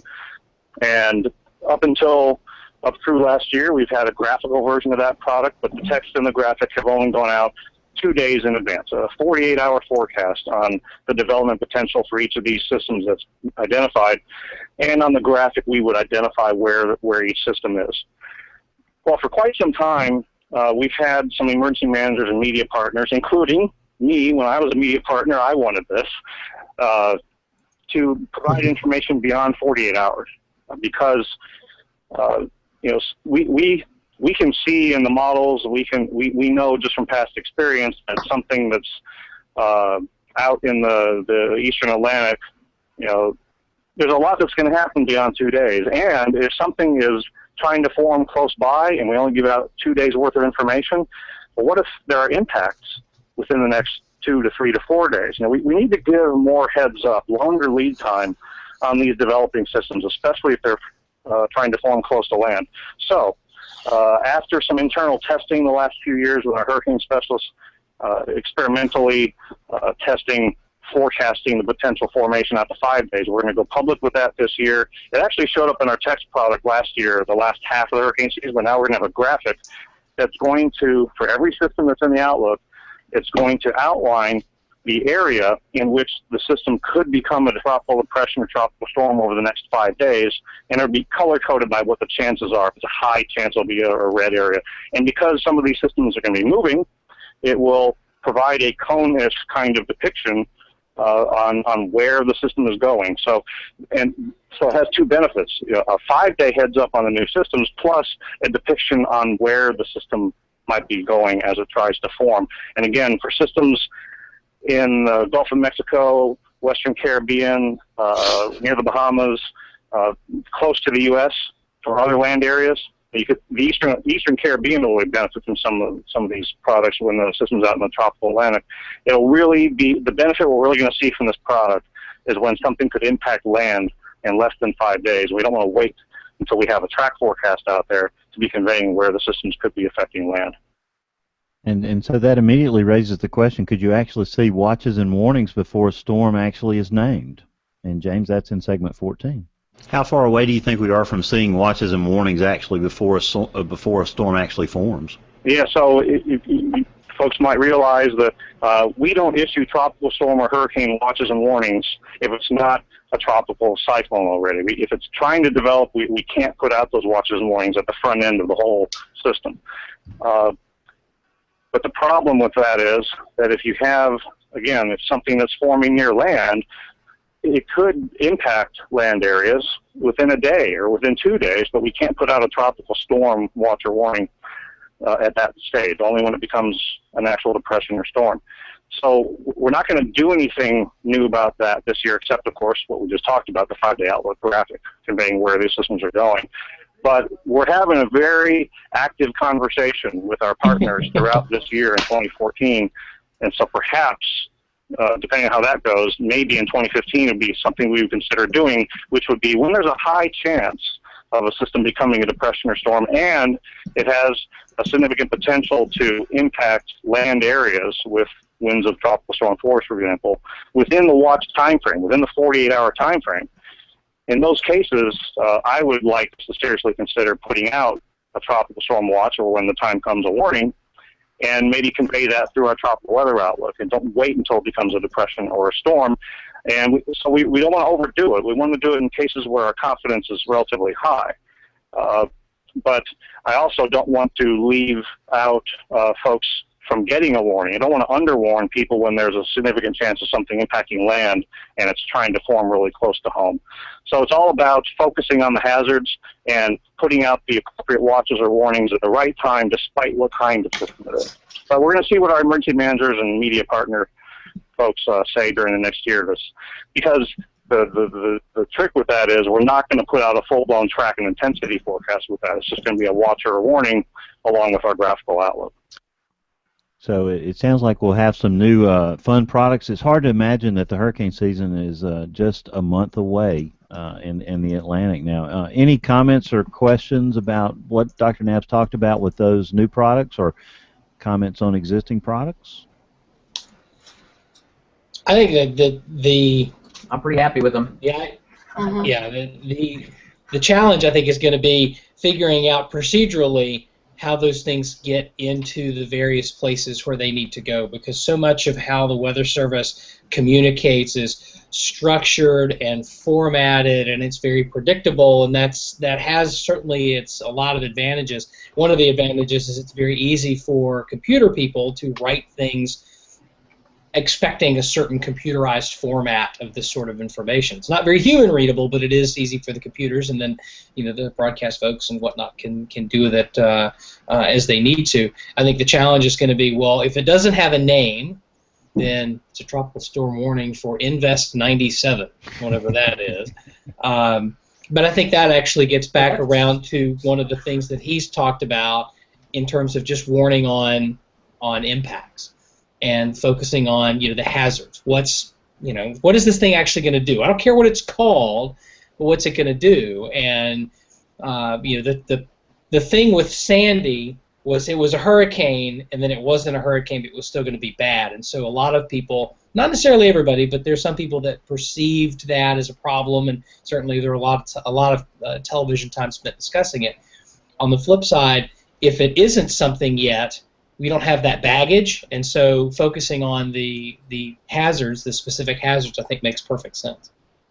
Well, and he gets into a new product that we'll see in 2015 and talks a little bit about Sandy in the final segment of the interview, James. Now, we've only got about 4 minutes left. Talk about storm surge warnings and how those are going to come about, and then tell us what changes came about as a result of Hurricane Sandy. Okay, well, for the storm surge watch and warning, that's an idea that really started more than a decade ago. We started talking about that at the Hurricane Center way back in 2002 because of the fact that storm surge and hurricane and tropical storm force winds often don't occur in the same places in the same time. And when you think of the storm surge hazard itself and the fact that it can take so many lives in just one event in a single day, and it's the main reason that people are instructed to evacuate as a hurricane approaches. and it does so much damage. And especially look at the last decade, from Katrina all the way to Sandy, how much storm surge has caused in terms of damage and casualties. And it doesn't have its own warning.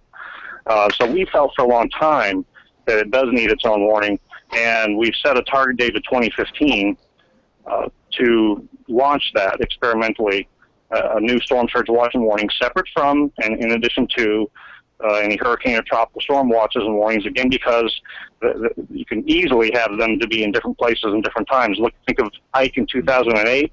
The water started to rise on the coast before the winds got there. And in Dennis in 2005, we had storm surge in the Florida Big Bend area, in areas that didn't get hurricane force winds and not even sustained tropical storm force. So it needs its own warning, and we have a lot of work to do between now and the 2015 hurricane season. We've got a team in the Weather Service looking at all the details of how to implement that, the threshold, the criteria, how we're going to disseminate it, how it's going to affect the wind watches and warnings, and so forth. So that's a big change.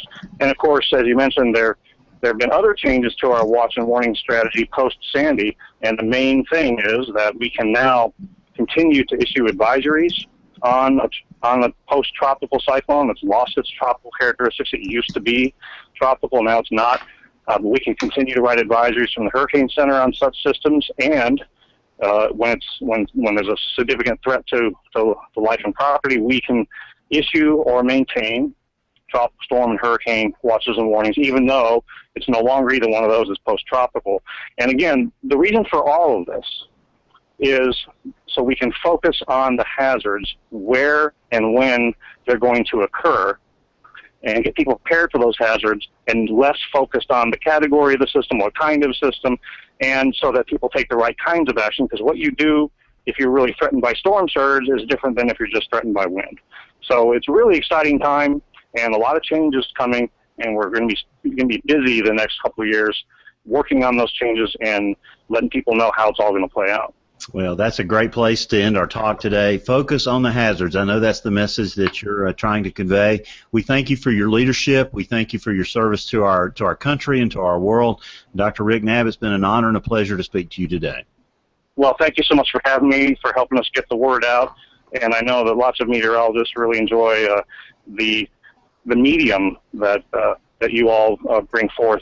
Having active discussion out there about all these issues is always welcomed by us. So thanks for having us on. Well, you have a standing invitation. Come and talk to us anytime. Safe travels to Washington this week, and we'll talk to you soon. Okay, take care. Safe hurricane season. All right, bye-bye. Well, I thought it was a fantastic interview, 45 minutes, and I got a lot of great information out of that. And anybody have any comments before James has to turn into a pumpkin? I wanted to throw. But before we do that, I got to turn into a pumpkin real quick. So what I'm going to do, and you guys can pick up the conversation, I'm going to roll Professor Peters, the email intro, and then Aubrey's going to take the email segment. I'm going to go do some television, and if there's time, I'll be back at the end. So that was a great interview, Bill, and let's do Professor Peters, and after that, we're going to roll the email segment, and then Nate Johnson is in full control of this program, as he either flies us to new levels or he takes us right down the tubes. So here we go. Here's Professor Peters. Weather Brains 101 with Professor Peters. In our last episode, I talked about the overall NOAA Weather Radio program, which essentially attempts to put weather information into the hands of nearly everyone. Aaron wrote to express his concern that there is no radio coverage in his corner of the Texas Panhandle. And Aaron is right. While the goal of the NOAA Weather Radio service is to make the radio signal available to everyone, the reality of the physics of radio wave propagation and the operation budgets of the National Weather Service makes this goal exceedingly hard to achieve. When warnings are issued by the National Weather Service, the broadcast includes both a tone alert signal as well as a digital SANE code, or specific area message encoding code. Originally, NOAA weather radio warnings were only tone activated. Every warning was preceded by a 1050 hertz tone that could activate radios equipped with this functionality. This was a giant step forward. However, each radio would activate for all warnings issued on that particular transmitter. So if a transmitter covered 10 counties, you would get activation for all 10 counties. The same coding had its beginnings in 1985 when the National Weather Service began testing. This technology would allow individual radios to be programmed to react to warnings for specific counties, reducing the amount of overwarning inherent in tone activation. The same code is a 6-digit number, which uniquely identifies every county, parish, or borough in the country. This derives from the FIPS code, or the Federal Information Processing Standards. The second and third digits are the state number. 01 is Alabama. The fourth, fifth, and sixth numbers are the county number. The first digit is reserved to be used for the portion of a county. However, currently only 0 is used, which indicates the whole county. So, for example, Autauga, which is the first county of Alabama, so their same code would be 001-001. Newer weather radio receivers have made programming easier by allowing a person to select the county name instead of locating the FIPS code. While warnings are still issued by counties, the National Weather Service has moved to storm-based warnings using polygons to identify the area of greatest risk from the weather event. This further reduces the area affected by the warning. Polygons have not been incorporated into special coding on NOAA Weather Radio yet. However, better smartphone apps take advantage of the polygons to alert you when you are in the threat area. Technology continues to develop rapidly, but operational implementation often takes longer. If you have a weather question, drop an email to question@weatherbrains.com.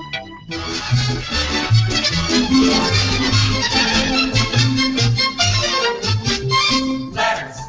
We get letters. We get stacks and stacks of letters.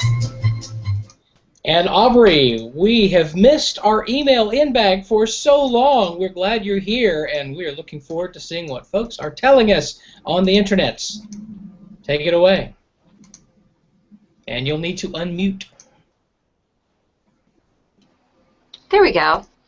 It's been a while since I've done this. First email, we'll start with the most recent ones, comes in from Chance Plett.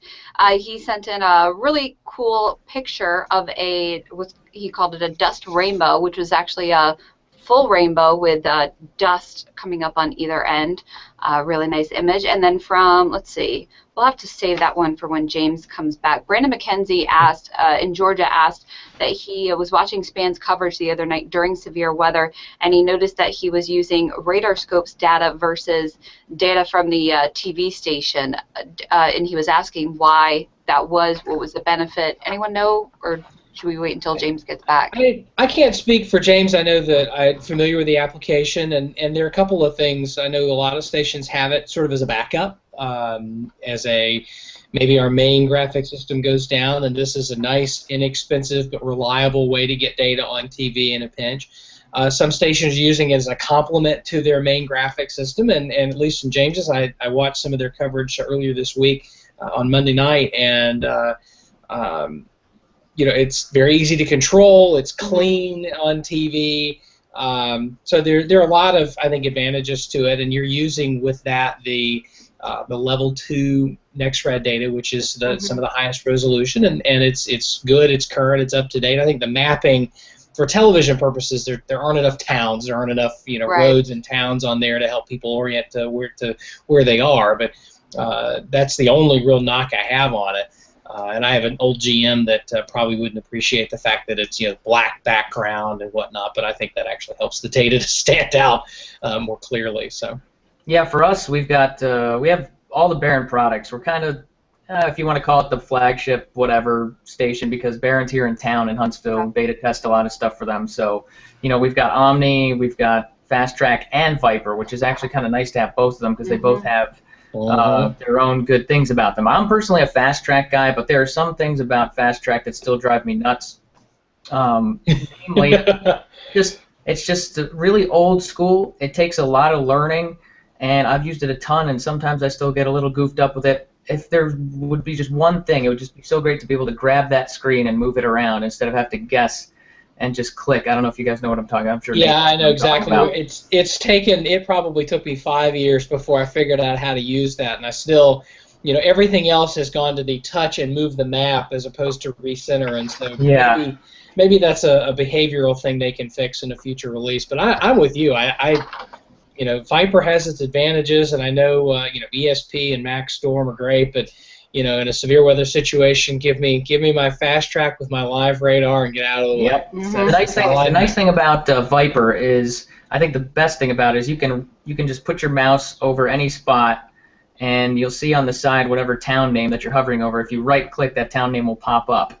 It would be very useful to have that in Fast Track, but I think they just need to kind of merge the two into one good product, because Viper is full of complete junk that is completely unnecessary that we don't need at all.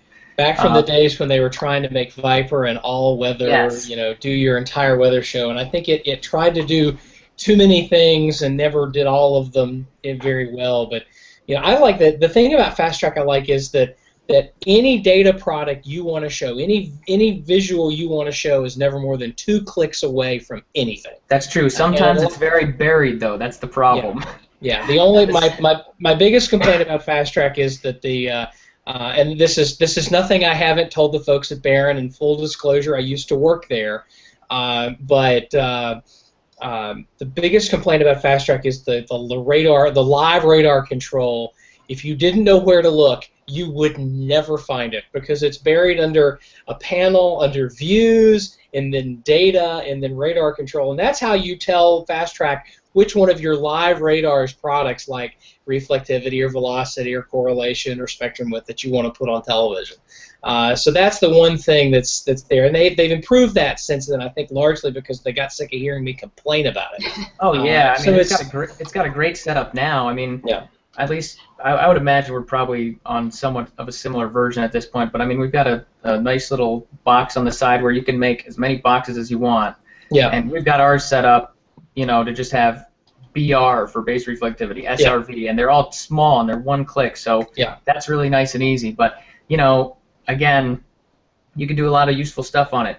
Tracking the storms is nice. I like the track edit. Yeah, the track edit's very nice. The whole thing could be a little bit more user-friendly, but it's highly, highly functional, and that's the thing that I like about it the best. You throw some good color tables in there, and we'll probably end up talking about this later. I could go on forever about it, but I think a lot of people's severe weather coverage is way too cluttered. You get so much junk on the screen. We get that there's lightning in a thunderstorm. I understand that. Okay, get rid of those huge bolts. I can't see the storm. Things like to be honest, I don't like to use shear markers or arrows. Once in a while, I'll throw a skit arrow just to see what the BTI is real quick, and then get rid of it. Because if you've got good color tables and you're good at highlighting the right part of the storm and you know where it is, let's just keep it clean. That's what I say. Because the other thing about those products, the arrows and the shear markers, while they're great products, they really are, and they do a pretty good job. A few too many of them will pop up a lot of the time. And then it also takes a couple of minutes for the system to run the algorithms. So what you end up with is a very visible couplet that is in one spot, and then right behind it is the shear marker. And you get that for like 2 or 3 minutes. So I think that's really confusing to the viewer. They're like, wait, I thought this is where the area is, but they're clicking on the shear marker, which is still not updated yet. So anyways, that's just a little rant there. I won't go on. I'm kind of the non-television person here, so it's kind of like being a kid in a candy store to listen to y'all talk about this shop stuff. Talk for a minute. Ari and I could go all night. I mean, this exactly, and we may let you, Nate. But Ari, talk about your station's philosophy in terms of showing things like storm relative velocity and things like that, in addition to reflectivity and all the other things you've talked about.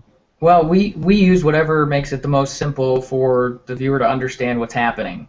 A lot of the times that is the velocity product. We're really lucky. Barron just, somewhat recently, maybe a year or two ago, they came out with this storm relative velocity product. And, on the lower resolution level 3 stuff that you're familiar with, if you got radar scope, Bill, that stuff, it's all, it's automatic. It's an automatic weather service algorithm, and it just kind of spits out to whatever it thinks the storm vector the storm is.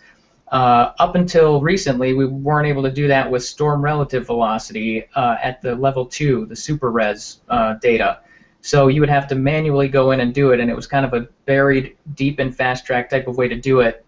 Or else you just have to look at super res base velocity if you wanted to look at super res. So now they actually came out with their own algorithm that just automatically gives you a storm relative and super res, and it preforms phenomenally. I cannot say enough good things about that. It has been so incredibly useful during severe coverage.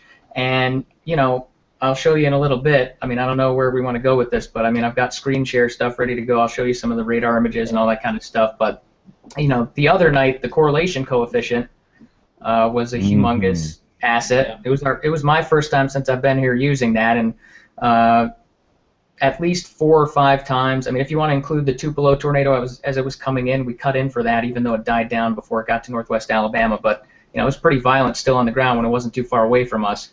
But you know, there was that one. We had 3 other ones that were each EF3 that all showed up perfectly. So you know, Bill, you were asking about kind of the broadcast standpoint of it. It's so nice to be able to have a product like that because you can just throw up the correlation coefficient. You don't have to say what it is. No guesses. Anything. I just point at that blue dot and I say that is where there is a tornado in progress right now. End of story. It's really a game changer, even more so than I imagined it would be, and it became so important here the other night in so many instances, in Birmingham, because you're amazed at how many of these minima show up, and what that means to us. And I think that something that Ari was getting at was, picking the product that tells the story and not feeling like you have to run through everything in the kitchen sink. You need to, even severe weather coverage, you need to think about, well, what's the story? And if the story is there's a tornado on the ground, well, then pick the thing that shows where that is. Ideally, used to be that we had to depend on the couplet, and that's still good. The correlation coefficient product and looking at the debris signature, tornadic debris signature is good. Determine what it is that you're talking about, what message you're trying to communicate. Pick the thing or things that show that the most clearly, and forget the rest. Doesn't mean you don't ever talk about the rest. I mean, if you got a thunderstorm, much like we've had over the last few days, there might be a tornado in it, but there's probably somebody getting golf ball sized hail out of it too. Right. Well, we've got radar products to talk about that, and that's just radar stuff. That's before we get into the, hey, we have pictures of what this looks like, and there's somebody sitting in live video, or there's we've got one of our chase people out looking at stuff and sending back videos. So all of that plays in, and I think we need to get past. I think meteorologists in general, we love our toys and we love the tools, and there's nothing wrong with that. But when it comes to communicating to the public, we have to sort. They're expecting us to sort through the wheat from the chaff and say, this is the diagnosis and this is how we deal with it. Well, and there are times on the hazards, just like like Dr. Knapp was talking about, and you mentioned, Nate. Yeah. There are times where you do have to do a little bit of analysis on the fly too.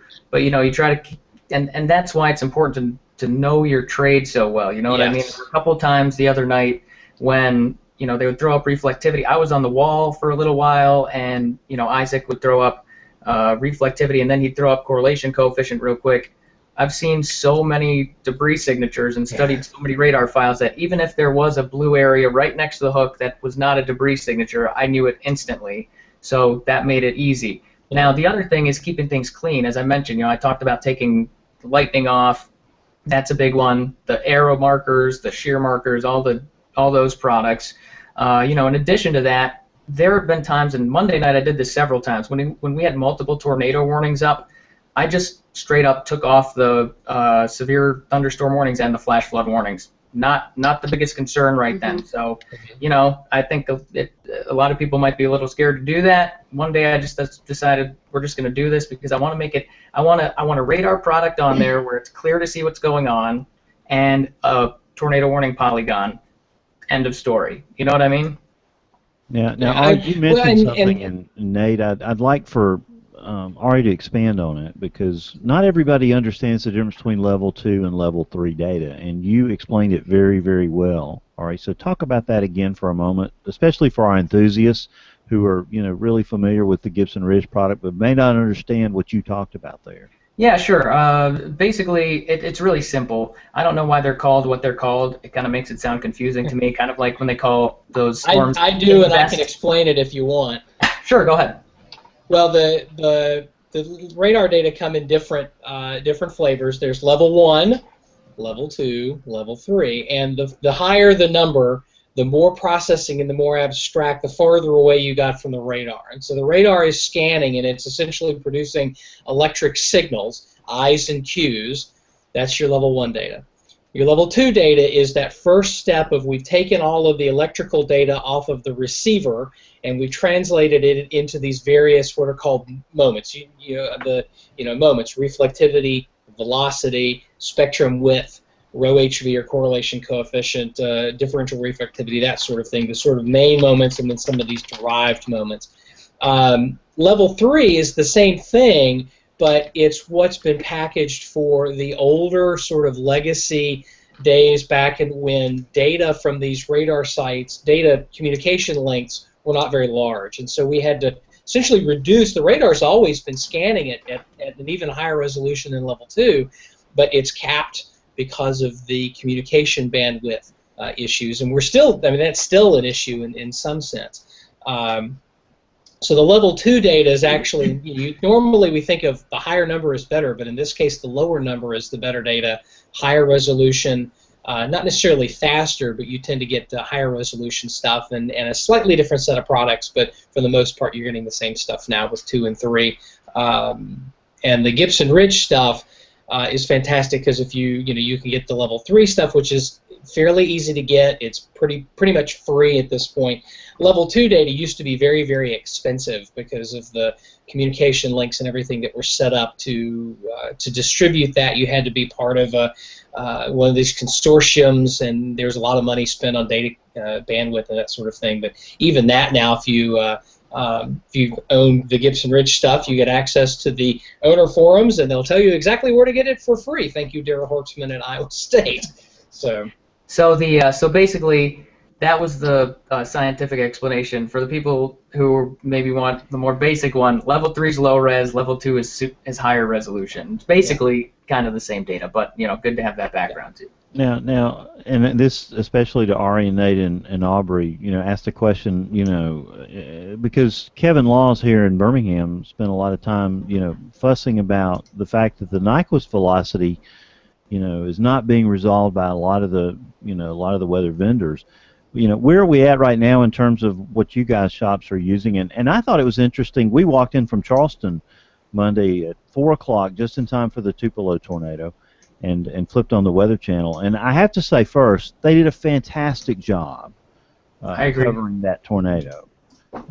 I thought. Now maybe some other people might disagree with me, but we watched them for probably nearly an hour, and I thought they did a fantastic job covering that tornado, and actually Dr. Forbes talked about the Nyquist velocity, I think Sunday night when we were watching from Charleston. So talk about the Doppler dilemma and how it's affected your shops. To start off, the last station I worked at, we had some de-aliasing issues, and I might try screen share here. Is that all right with you guys? Absolutely. This might just be very descriptive, because most of the folks that actually consume this do so audio. Okay. But be descriptive. All right. So. You got to see Aubrey twice there. Hi. Yeah, I just had to pick a random person because I somehow goofed it up so that the person who was talking wasn't, and she was a lot better looking than you guys. So No offense. So this is the Lincoln County, Tennessee tornado. This was an EF3. Monday night. Which went very close to where I used to live. I used to have a house in Hazel Green. It went almost right over my old house. Well, they did confirm a tornado in Hazel Green, if I'm not mistaken, maybe from this storm. But, we're talking about this de-aliasing of velocity. So this is just raw velocity data. And what happens is that you get to a certain level of wind speed, and the data will fold over, is what we call it. So it basically, for instance, here on the green side, you get up to a certain level, and all of a sudden it just turns the opposite color, but the same, it's the correct speed, it's just the wrong direction. So it's coming back down the scale, right, Ari? Yeah, right, exactly. So the bottom line is you need to come up with these algorithms, and there are lots of different ones. Every different provider has a different one. Barron's is excellent. Yes. Gibson Ridge is also excellent. But watch what happens when I press de-alias velocity. So see the difference there? And I've seen people get into trouble with this on on the air before. I mean, I've even done it once before, early in my career, before I knew as much about this stuff. But you know, it is very important. It's one of those things where you can end up with red and green really close together with raw data if it's not de-aliased, and you can mistake it for a circulation when it's actually not. But you know, usually to the trained eye you can pick it out, but you know, it can be tough sometimes. So anyways, that's what that's all about.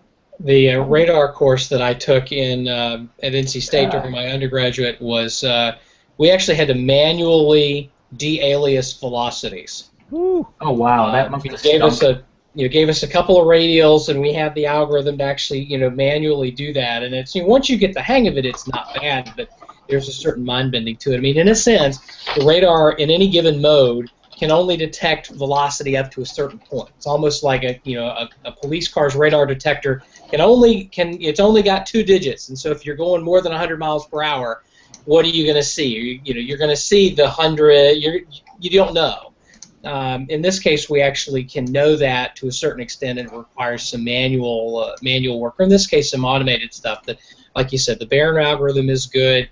Is actually very good, quite good. The Gibson Ridge is quite good as well, and I have as well. One of the other things is if your station owns a live radar, I may get in trouble for this, but if your station owns a live radar, I almost think you need a license to use it, because I have seen live radar misused and abused and used so badly on television from time to time. Just watching various places,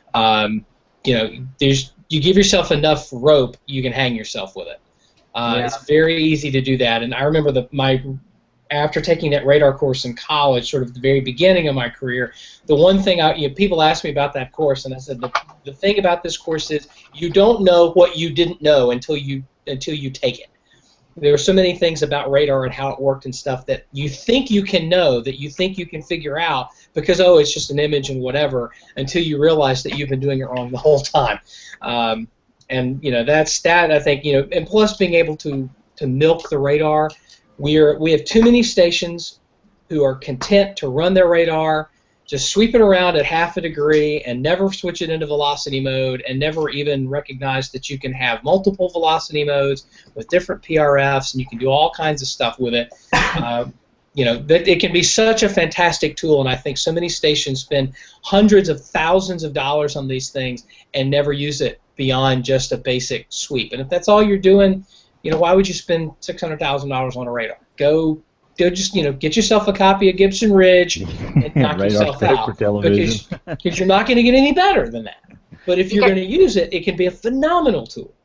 You guys are making me extremely jealous, because you do realize the terrain that I live in. Yes, I do. I used to work in Charleston, West Virginia. I'm familiar with the radar. Ari knows very well. Anyway, let's wrap back around to email. We can talk about radar brains later. I know Ari's got some more screenshots to show us too, but I'm waiting for. Let's see where I was. From Aaron. Okay, Professor Peters actually addressed Aaron, who lives in Texas, in his little area. Nick Bird, he says, "Hey gang," he's a first-time emailer and a severe weather chaser from Northern Kentucky, and he found the this page circling Facebook via the Weather Nation page. It is the SPC example of their new products, which some of the National Weather Service's offices have actually emailed to some of us asking to look at for feedback and stuff, so I don't know if we're actually supposed to show that or not. I don't know if you guys have taken a look at that. It actually looks pretty good, in my opinion, outlining the enhanced risk above the slight risk, and then you have the moderate risk. So a really nice image there. And then Max said that he found the show by listening to James being interviewed by Reed Timmer, and we are his favorite podcast. And he said he was... Hi, Reed! And he wants to refer to, as far as Span talking about the wanting broadcasters to do better at communicating with the Spanish communities, especially with tornadoes and severe weather when we have this kind of weather. And Max lives in Florida, I believe, and he says that especially for his area in Florida, a lot of these people obviously come from hurricane-prone areas, so that he doesn't feel that gap is there in Florida, which I guess is a very good thing, or it is a very good thing that there isn't that gap there, and that these people, if they're coming from Cuba or Dominican Republic or, wherever, they've obviously dealt with hurricanes before. So that's good that we don't have that gap there. And he also suggests John Morales as a future guest. He's been on a couple of times, Aubrey. All right. Gregory Durbin sent in a listener survey and wants to see Tom Schilling on, and I know Tom Schilling has been on before, correct? Yep. And also Gino Izzy. Need to have Gino. I would love to see Gino on the show. I talk to him a lot outside of work environments, and he's one of the most candid, funny people you'll ever talk to. You're elected, Ari. You contact him tomorrow, and you get to bring him back on the show. That's your That's your delightful duty. One free app. You get homework. You're a guest panelist, you get homework. Yeah. Excellent. Let's do it. And then Tim Bryce also sent in a link about old archive radar data that goes back to about 1995. It is from NCDC, so a good place for some research. If you'd like to get in touch with us, you can go to weatherbrains.com, fill out a listener survey response. We'd love to hear from you, for you to tell us if you like the show, if you don't like the show, what you like about the show, or any feedback you have for us. We'd love to hear that. Also, any guest suggestions, you can email us at email@weatherbrains.com. I put all those emails in a special Weatherbrains folder, and you can find us on the Facebook and the Twitter. Just search for Weatherbrains, and you can also find us individually by searching our names. We're all on Facebook and Twitter. All right, my segment's done. So Aubrey, what is there not to love? Exactly. So there you go. James is not here. I still have not told him my fantasy baseball team name. Yep, you have to tell him tonight. So here, by the way, holding up my iPad, and sorry for the reflection, but this is James apparently doing his day job, trying to avoid cameras. It's not live. It's something that was tweeted, but he's apparently almost getting run over by the cameras in his studio while he's showing tweets on television. So, all right, let's roll on to picks of the week, and this is the segment of the show where we talk about anything weather-related. This can be a website, a book, magazine article, a television program, be just about anything you want.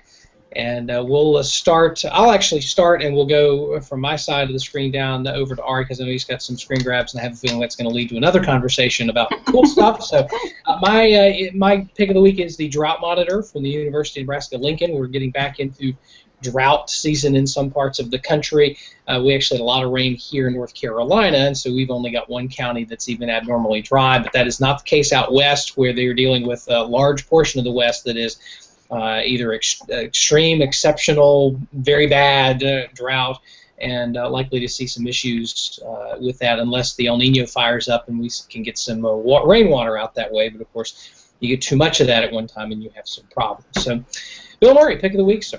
Yeah, and Nate, we need to find a way to ship the 26 inches of rain that fell in 2 days near Milton, Florida, out to the West Coast. Can you believe 5.68 inches of rain in 1 hour? That's incredible. I would just like to see what that looks like falling from the sky. You know what I mean? I agree with you, Ari. I would just like to experience that. But then you get, as Nate said, the flooding that comes after as the whole. The pictures that Jim Ed sent from the I-10 bridge over the bay were incredible. I mean, basically those Jersey barriers on either side of the bridge were acting like the walls of your pool.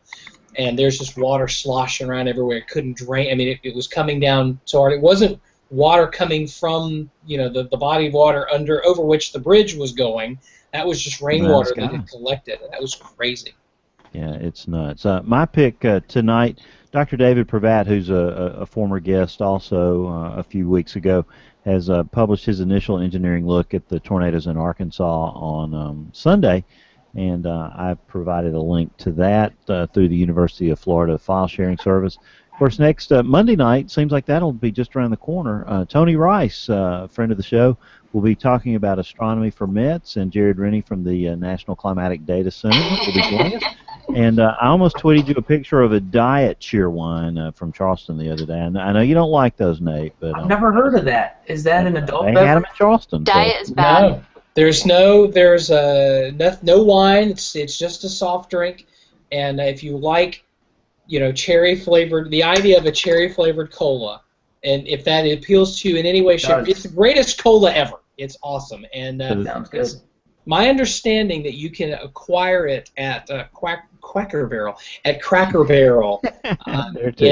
Alabama. So you should definitely check it out. Next week's show needs to be sponsored by Cheerwine because it was born and raised in North Carolina, and we've got 3 North Carolinians on the program next week. We're finally showing up. There may be more North Carolinians next week than Alabamians. Ooh, that's been my goal all along. We'll have to see if we can make that happen. Of course, Chris Lancy will have the Sue of the Hurricane Center on the 19th, and Susan Jassico on the 27th, and no other big developments. But Jim Eds was just mentioned. He'll be on June 30th, and that's some of the guests that are coming up on Weather Brains, Nate.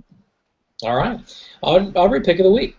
Mine is from NASA, a couple of TRMM tropical models of the tornadoes from earlier this week. One image captures thunderstorm tops that reaches altitudes of about 9.3 miles. Really love those images that come out. They're just absolutely insane, but cool. Always, NASA does a good job. Oh, yeah. All right, pick of the week. Show us some pretty pictures. Is it screen share time? Do it. So basically, I've just got a couple impressive radar pictures from the other night. These are all tornadoes that we covered live on the air, so I'm just going to throw up the old slideshow here. Is this working for you guys? Yes. Yes. Okay, this was a tornado that was an EF3. This one didn't have the most prolific hook echo on it. It was it was absolutely buried in rain, this tornado, as actually most of them were, but this one more than the others. But I mean, just the debris signatures on these things and the velocity signatures. I mean, this was about 4,000 to 4,500 feet up. So it was a really clear debris signature for several scans. This ended up being an EF3 tornado. Again, this is like southern DeKalb County right here. This is Gadsden, Etowah County, where the city of Gadsden is. Here's that same storm. Oops, hold on a second. Yeah, here's that. Is that Tennessee? No, this is DeKalb County, Alabama. Oh, okay. Southern DeKalb County, and then this is just north of Gadsden here. This is the same storm, just to show you the velocity image on that. I mean, it just doesn't get any much worse than that, I would say. So, a lot of people have talked to us about the severe coverage. Wow, it must have been really hard and stuff. No, actually, I really think it's a little bit harder when you've got these little spin-up situations and you don't know what's going on. How do you communicate that? I look at that, I know how to communicate that. There's a tornado on the ground and it's going toward area blank, All right, here's another one. This was another EF3 tornado. This was all during the same chunk of severe weather coverage, by the way. We did about 3 in the afternoon all the way until busy. Yeah, until about 1 a.m. I want to say. This was one of the earlier ones. This was an EF3 in Limestone County, Alabama, just west of Athens. Just an unbelievable hook echo. This thing actually dropped baseball-sized hail in Elkmont. And again, let me just give you a couple more pictures of this guy. This is the same storm. Another debris signature there. Several scans. Skirted the northwest side of Athens, and there's your velocity signature on that. Again, kind of makes it easy. This was, I think, the most impressive storm of the day. I've never seen a hook echo so incredibly detached from the storm. I think our chief meteorologist, Spencer Denton, he was up on the wall at this time, and I remember him just kind of looking down at it. He's like, it's almost like it's just out there by itself. There's another scan here that I'll show you in a second where it looks even more out by itself, but again, that was a EF3 as well. So there's your velocity signature with that. Again, those were all at the same time. And so already talk about what there are a couple other things you have to make it a TDS. Well, you not only have the minimum on the correlation coefficient, but what are the other things you have to make it a TDS? Okay, here's where the main goof up is with that. It has to line up with an area of high reflectivity. So, what I'll do on the air is we'll circle this area, and I mean, obviously here you can pretty much tell. It's got to line up with the high reflectivity on the couplet basically as well, and again, there you go. Now, a lot of the times what will happen is you'll get, let me go to another, a lot of the times what will happen is you'll get kind of an interesting area out here where CC will show up with some blues and some greens, and you're getting kind of a mix of, just junk from some of the inflow and kind of a mix of, small raindrops, big raindrops, whatever it is. It shows up as low, and people can be quick to say, hey, that's right on the, right on the couplet. There's your debris signature. I've seen that misused many, many times, but all you got to do is just make sure that it lines up with the high reflectivity as well. You've got to have those things stacked. I've seen that. Like you, Ari, I've seen that misused in a couple of spots where, there's a correlation minimum. Oh, that's debris. Well, no, there's no reflectivity there. Yeah. All right. I think that's all. All right. What a fun show this has been. Yes, and we have. I do have news. Do a little quick news segment here. Because there are a couple of elements I think are of interest to our audience. Number one, we'll start with the weather-related stuff. And the drought, as I mentioned before, really starting to pick up strength. It's been bad out west and plains, and the expectations are it's going to continue to stay bad. And one of the things that we need to think about that is that it's not just that lakes are drying up and that sort of thing, but we're going to be dealing with food prices going up if the drought continues, especially in the plains where we grow a lot of our food. So that's something that's going to be interesting. It'll be interesting as well to see how El Nino works with that over the next few months. If the El Nino forms as is forecast, that can portend for good rain in the southwest, and so that would, on the one hand, provide some drought relief. On the other hand, it may result in some flooding. So something we'll be watching over the next few months.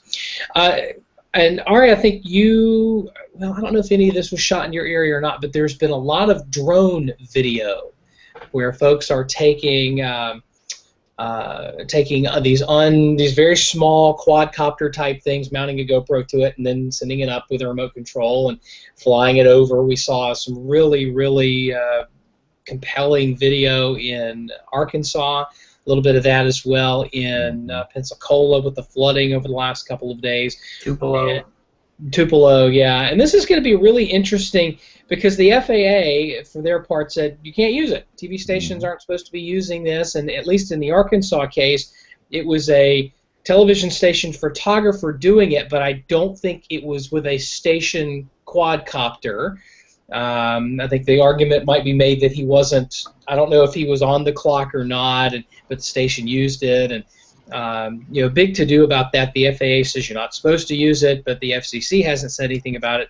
Last I checked, the TV stations answer to the FCC, not the FAA, but of course it's flying. So there's some really interesting research aspects to this. We had one of them fly into a tropical storm Nadine last year. It was way out there in the Atlantic. And there's no way we could have gotten one of the C-130s out there and back and actually had enough time to do anything. But these UAVs can fly for a long period of time. We've had some news usage and that sort of thing. So balancing the FAA is concerned about safety, and there are people concerned about privacy with these things and whatnot. I don't know. To me, it seems like this is going to come to a head. There's just enough TV stations doing it that, I know that our station's policy is, we're not going to use it until the legal situation gets clarified. But there are a lot of stations that are using that video, or if somebody else. And the other sort of murky area is, well, what if it's a private citizen who shoots the video and then just gives it to the TV station? I don't want any money for it. There's no money changing hands. There's no pecuniary interest, but I'm just handing this video over. Is that different than having a station employee who's off duty using their own gear doing it? And then if that's okay, then why can't a television station do that and shoot the video? Why can that be okay and the other thing? And I think you're going to see, very quickly, you're going to see stations exploiting every possible loophole with that to get that video on the air and lawyering up if they need to. So wait now. Let me ask you a question. I'm horning in late. So if I buy a drone, a quadcopter, and I'm a salaried employee, I'm not on the clock. And I go out and shoot some tornado aerial damage, like on a Sunday afternoon. Am I going to be fined $10,000? Am I in trouble? Well, that's the thing. The FAA is investigating, but I don't think they've done anything with it yet. And private citizen doing it, there are if so long as my understanding is if you're a private citizen, you're not shooting video, you can fly these things wherever you want. so long as you can see it. And that's no different than people operating remote-controlled aircraft. It's the same. I mean, it's the same thing. But the problem goes into paid employees doing it for a commercial interest. The messy area there is station employees off duty. Well, what if I'm a pilot and I fly remote control aircraft to practice my aerobatics or whatever, and what if I happen to shoot some video and I loan it to my television station as a private citizen? I'm not getting paid for it. Is that okay? Or if somebody who has nothing to do with a television station does that and gives it to a TV station, is that okay? Seems like it is. There's nothing really explicitly in the law forbidding it, but the FAA wants to. They've made enough of a stink about it. Their station's not using it. But my gut tells me as breaking news events happen, you're going to start to see stations just doing it and taking their chances with the FAA. It's sort of the idea that if there's one cop in a speed trap, they can't pull everybody over. If everybody's doing 90, they can only get 1 or 2. That's it. And you take your chances. Well, what's the difference with flying model airplanes and you're just strapping a GoPro to it or something? What's the difference? And I think that's the station's argument with that is, hey, we're not doing anything different here. We're maintaining line of sight, which is the sort of the standard for remote control aircraft. You're not allowed to fly it where you can't see it. Mm-hmm. As long as you can see it, it's legal. So it's the hanging the camera on that and then using it on a television station that's got the FAA upset and whatnot. Like I said, I don't see this. I think that Pandora's box is the lid on that is coming off. And I think in the next, we've already seen it. Every event we've had this week, Tupelo, Arkansas, Pensacola, you're going to see more and more and more and more of that, not less and less and less. I'm not a lawyer, so if you're listening to this and you're thinking, hey, that Nate Johnson guy said I can use a drone and for my television station, you take that up with your general manager, not mine. Wouldn't it save the government money for doing aerial surveys so they don't have to go up in a helicopter? That makes too much sense. Yeah, exactly. So, final news item before we hand it back to James. There's a little movie called Sharknado. We all know about the Sharknado. And there's news about about 3 different Sharknado movies all coming to a head in the last week. Now, Sharknado #1 came out last year, was a sleeper hit. I just checked Rotten Tomatoes, and somehow that movie has an 87% rating, which is incredible. I mean, there are Oscar winners that don't have that high rating. It's shamelessly bad, and so it's great. Some of the folks behind Mystery Science Theater 3000. Anybody remember that show? Yes. We had Joel and the robots commenting on bad movies. Yes. Some of those folks are going to be doing what's called a RiffTrax version of Sharknado 1. Comes out in July.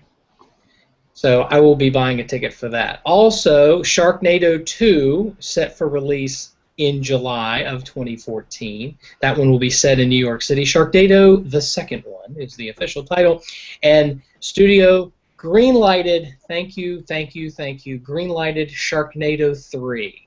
So the first one was terrible. The second one hasn't been released yet, and we're already booking a third for release. I'm confused about that. I guess that is the situation, isn't it? Interesting. Yeah.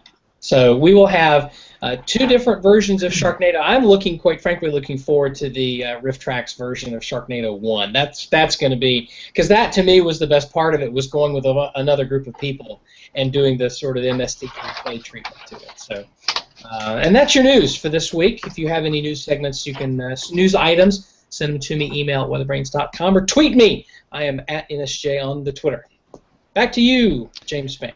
Hey, we did 2 hours and 2 hours and 5 minutes. I like it. I mean, but here's the deal. If you want to send us a note, we're at email@weatherbrains.com.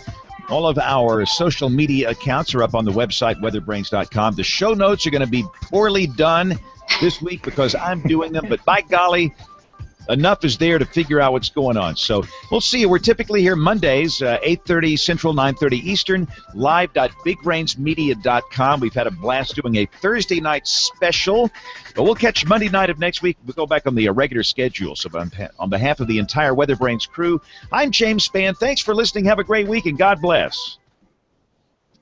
Ooh, that was good timing. Yeah. Perfect. That was that, huh? I didn't know. Yeah, I'm really thinking about buying one of these quadcopters. I mean, there we go. You got $10,000 to burn, James. Well, no. You look. You can go down here to the Apple Store. They got one with a camera strapped on it. Yep. For like. I'm talking about the FAA fine. Oh, the fine. Oh, well, I heard Nature said it's okay. Did you hear? No, I did not say that. That's what I got. I did not say that. Legal press. So, but the guy that flew the drone over the Bessemer damage here, he did the snow stuff in January. It's amazing. Yeah. But he told us after the damage this time, this is the last freebie. It will cost you, and that's fine. It's a business. Look, I got no trouble with that, and they'll probably pay him for it. It's that good, but well, at that point, it's almost like whose fine is it? I mean, that I think is the question that the FAA is trying to sort out, and stations are trying to sort out. Is once money changes hands, you're doing it for commercial purposes, which takes you in the eyes of the law. It takes you out of the I'm just a hobbyist flying a model airplane. It's the same difference, I agree. In the ham radio world between, I'm using the, I'm using ham radio just to talk to friends and for emergency communication, that sort of thing, versus pecuniary interest. And there's a line there, and the FCC has made that line very clear. And if you step over it, you're going to get slapped. I think the FAA is trying to do the same thing with this, at least until they figure out how they want to control the airspace and everything else. How long that's going to last, I don't know, and I think the Pandora's box on that, I think the lid on that's open. Before we go, we're going to start a WeatherBrains Legal Defense Fund. Yes. WeatherBrains Legal Defense Fund. Please send us $10,000 so we can buy a quadcopter. I was. All right, go ahead. No, I was going to ask you, James, because I know this is kind of like a border county area. I was going to ask you how you handled the storm that had a confirmed tornado west of Hamilton that was looking like it was going to take the exact same track as the 2011 one. It was headed right for Hackleburg and Phil Campbell. We covered it too. I was actually on the wall at the time of it, and I'm trying to think in my head. How do you handle this? I mean, you got to make some kind of mention for reference. I want them to be safe and take their shelter, but I also want them to know that it's not going to be a mile-wide F5. You know what I mean? So I don't know. I was just curious how you handled that. I honestly don't know what I said. It's funny how you get on that wall, you don't even remember what you say. I did ask for the video file of that, so I could look at it and probably put it up on YouTube. But that is very sensitive and the deal is, for those that don't know, Ari's got one of the towns wiped out, and then just down the road, I've got one of the towns wiped out. The DMA line is right there, and those people are horrified. They are absolutely horrified of this stuff. And I really spent, days leading up to that trying to calm nerves. And then the state EMA, some bonehead, put out this tweet, this is going to be like April 27th, 2011. What do you mean? What are you talking about? Wasn't anything like it. We jumped all over these guys, and to their credit, the state EMA guy on a personal tweet said, I apologize, we've deleted it and we've dealt with that internally, which I guess means the guy was fired or something. But that just added to the anxiety level, and I don't know if I referenced it. I don't know, Ari. I'll have to go back and look at the tape. But I just tried to be calm, and this is not going to be one of these days where you're going to have 62 tornadoes and the death toll is not going to be 250. But then again, like I always say, all it takes is one, and if it comes down your street, that's your big day. Yeah. So. But I will get that and look at it and put it up on YouTube, because I honestly don't. We had so many logistical problems. I was fighting logistical demons all day. That stinks. We'll get the file. Hey, guys, I got to go. Thank you all. It was fun. Same here. Have a good night. See you, Art.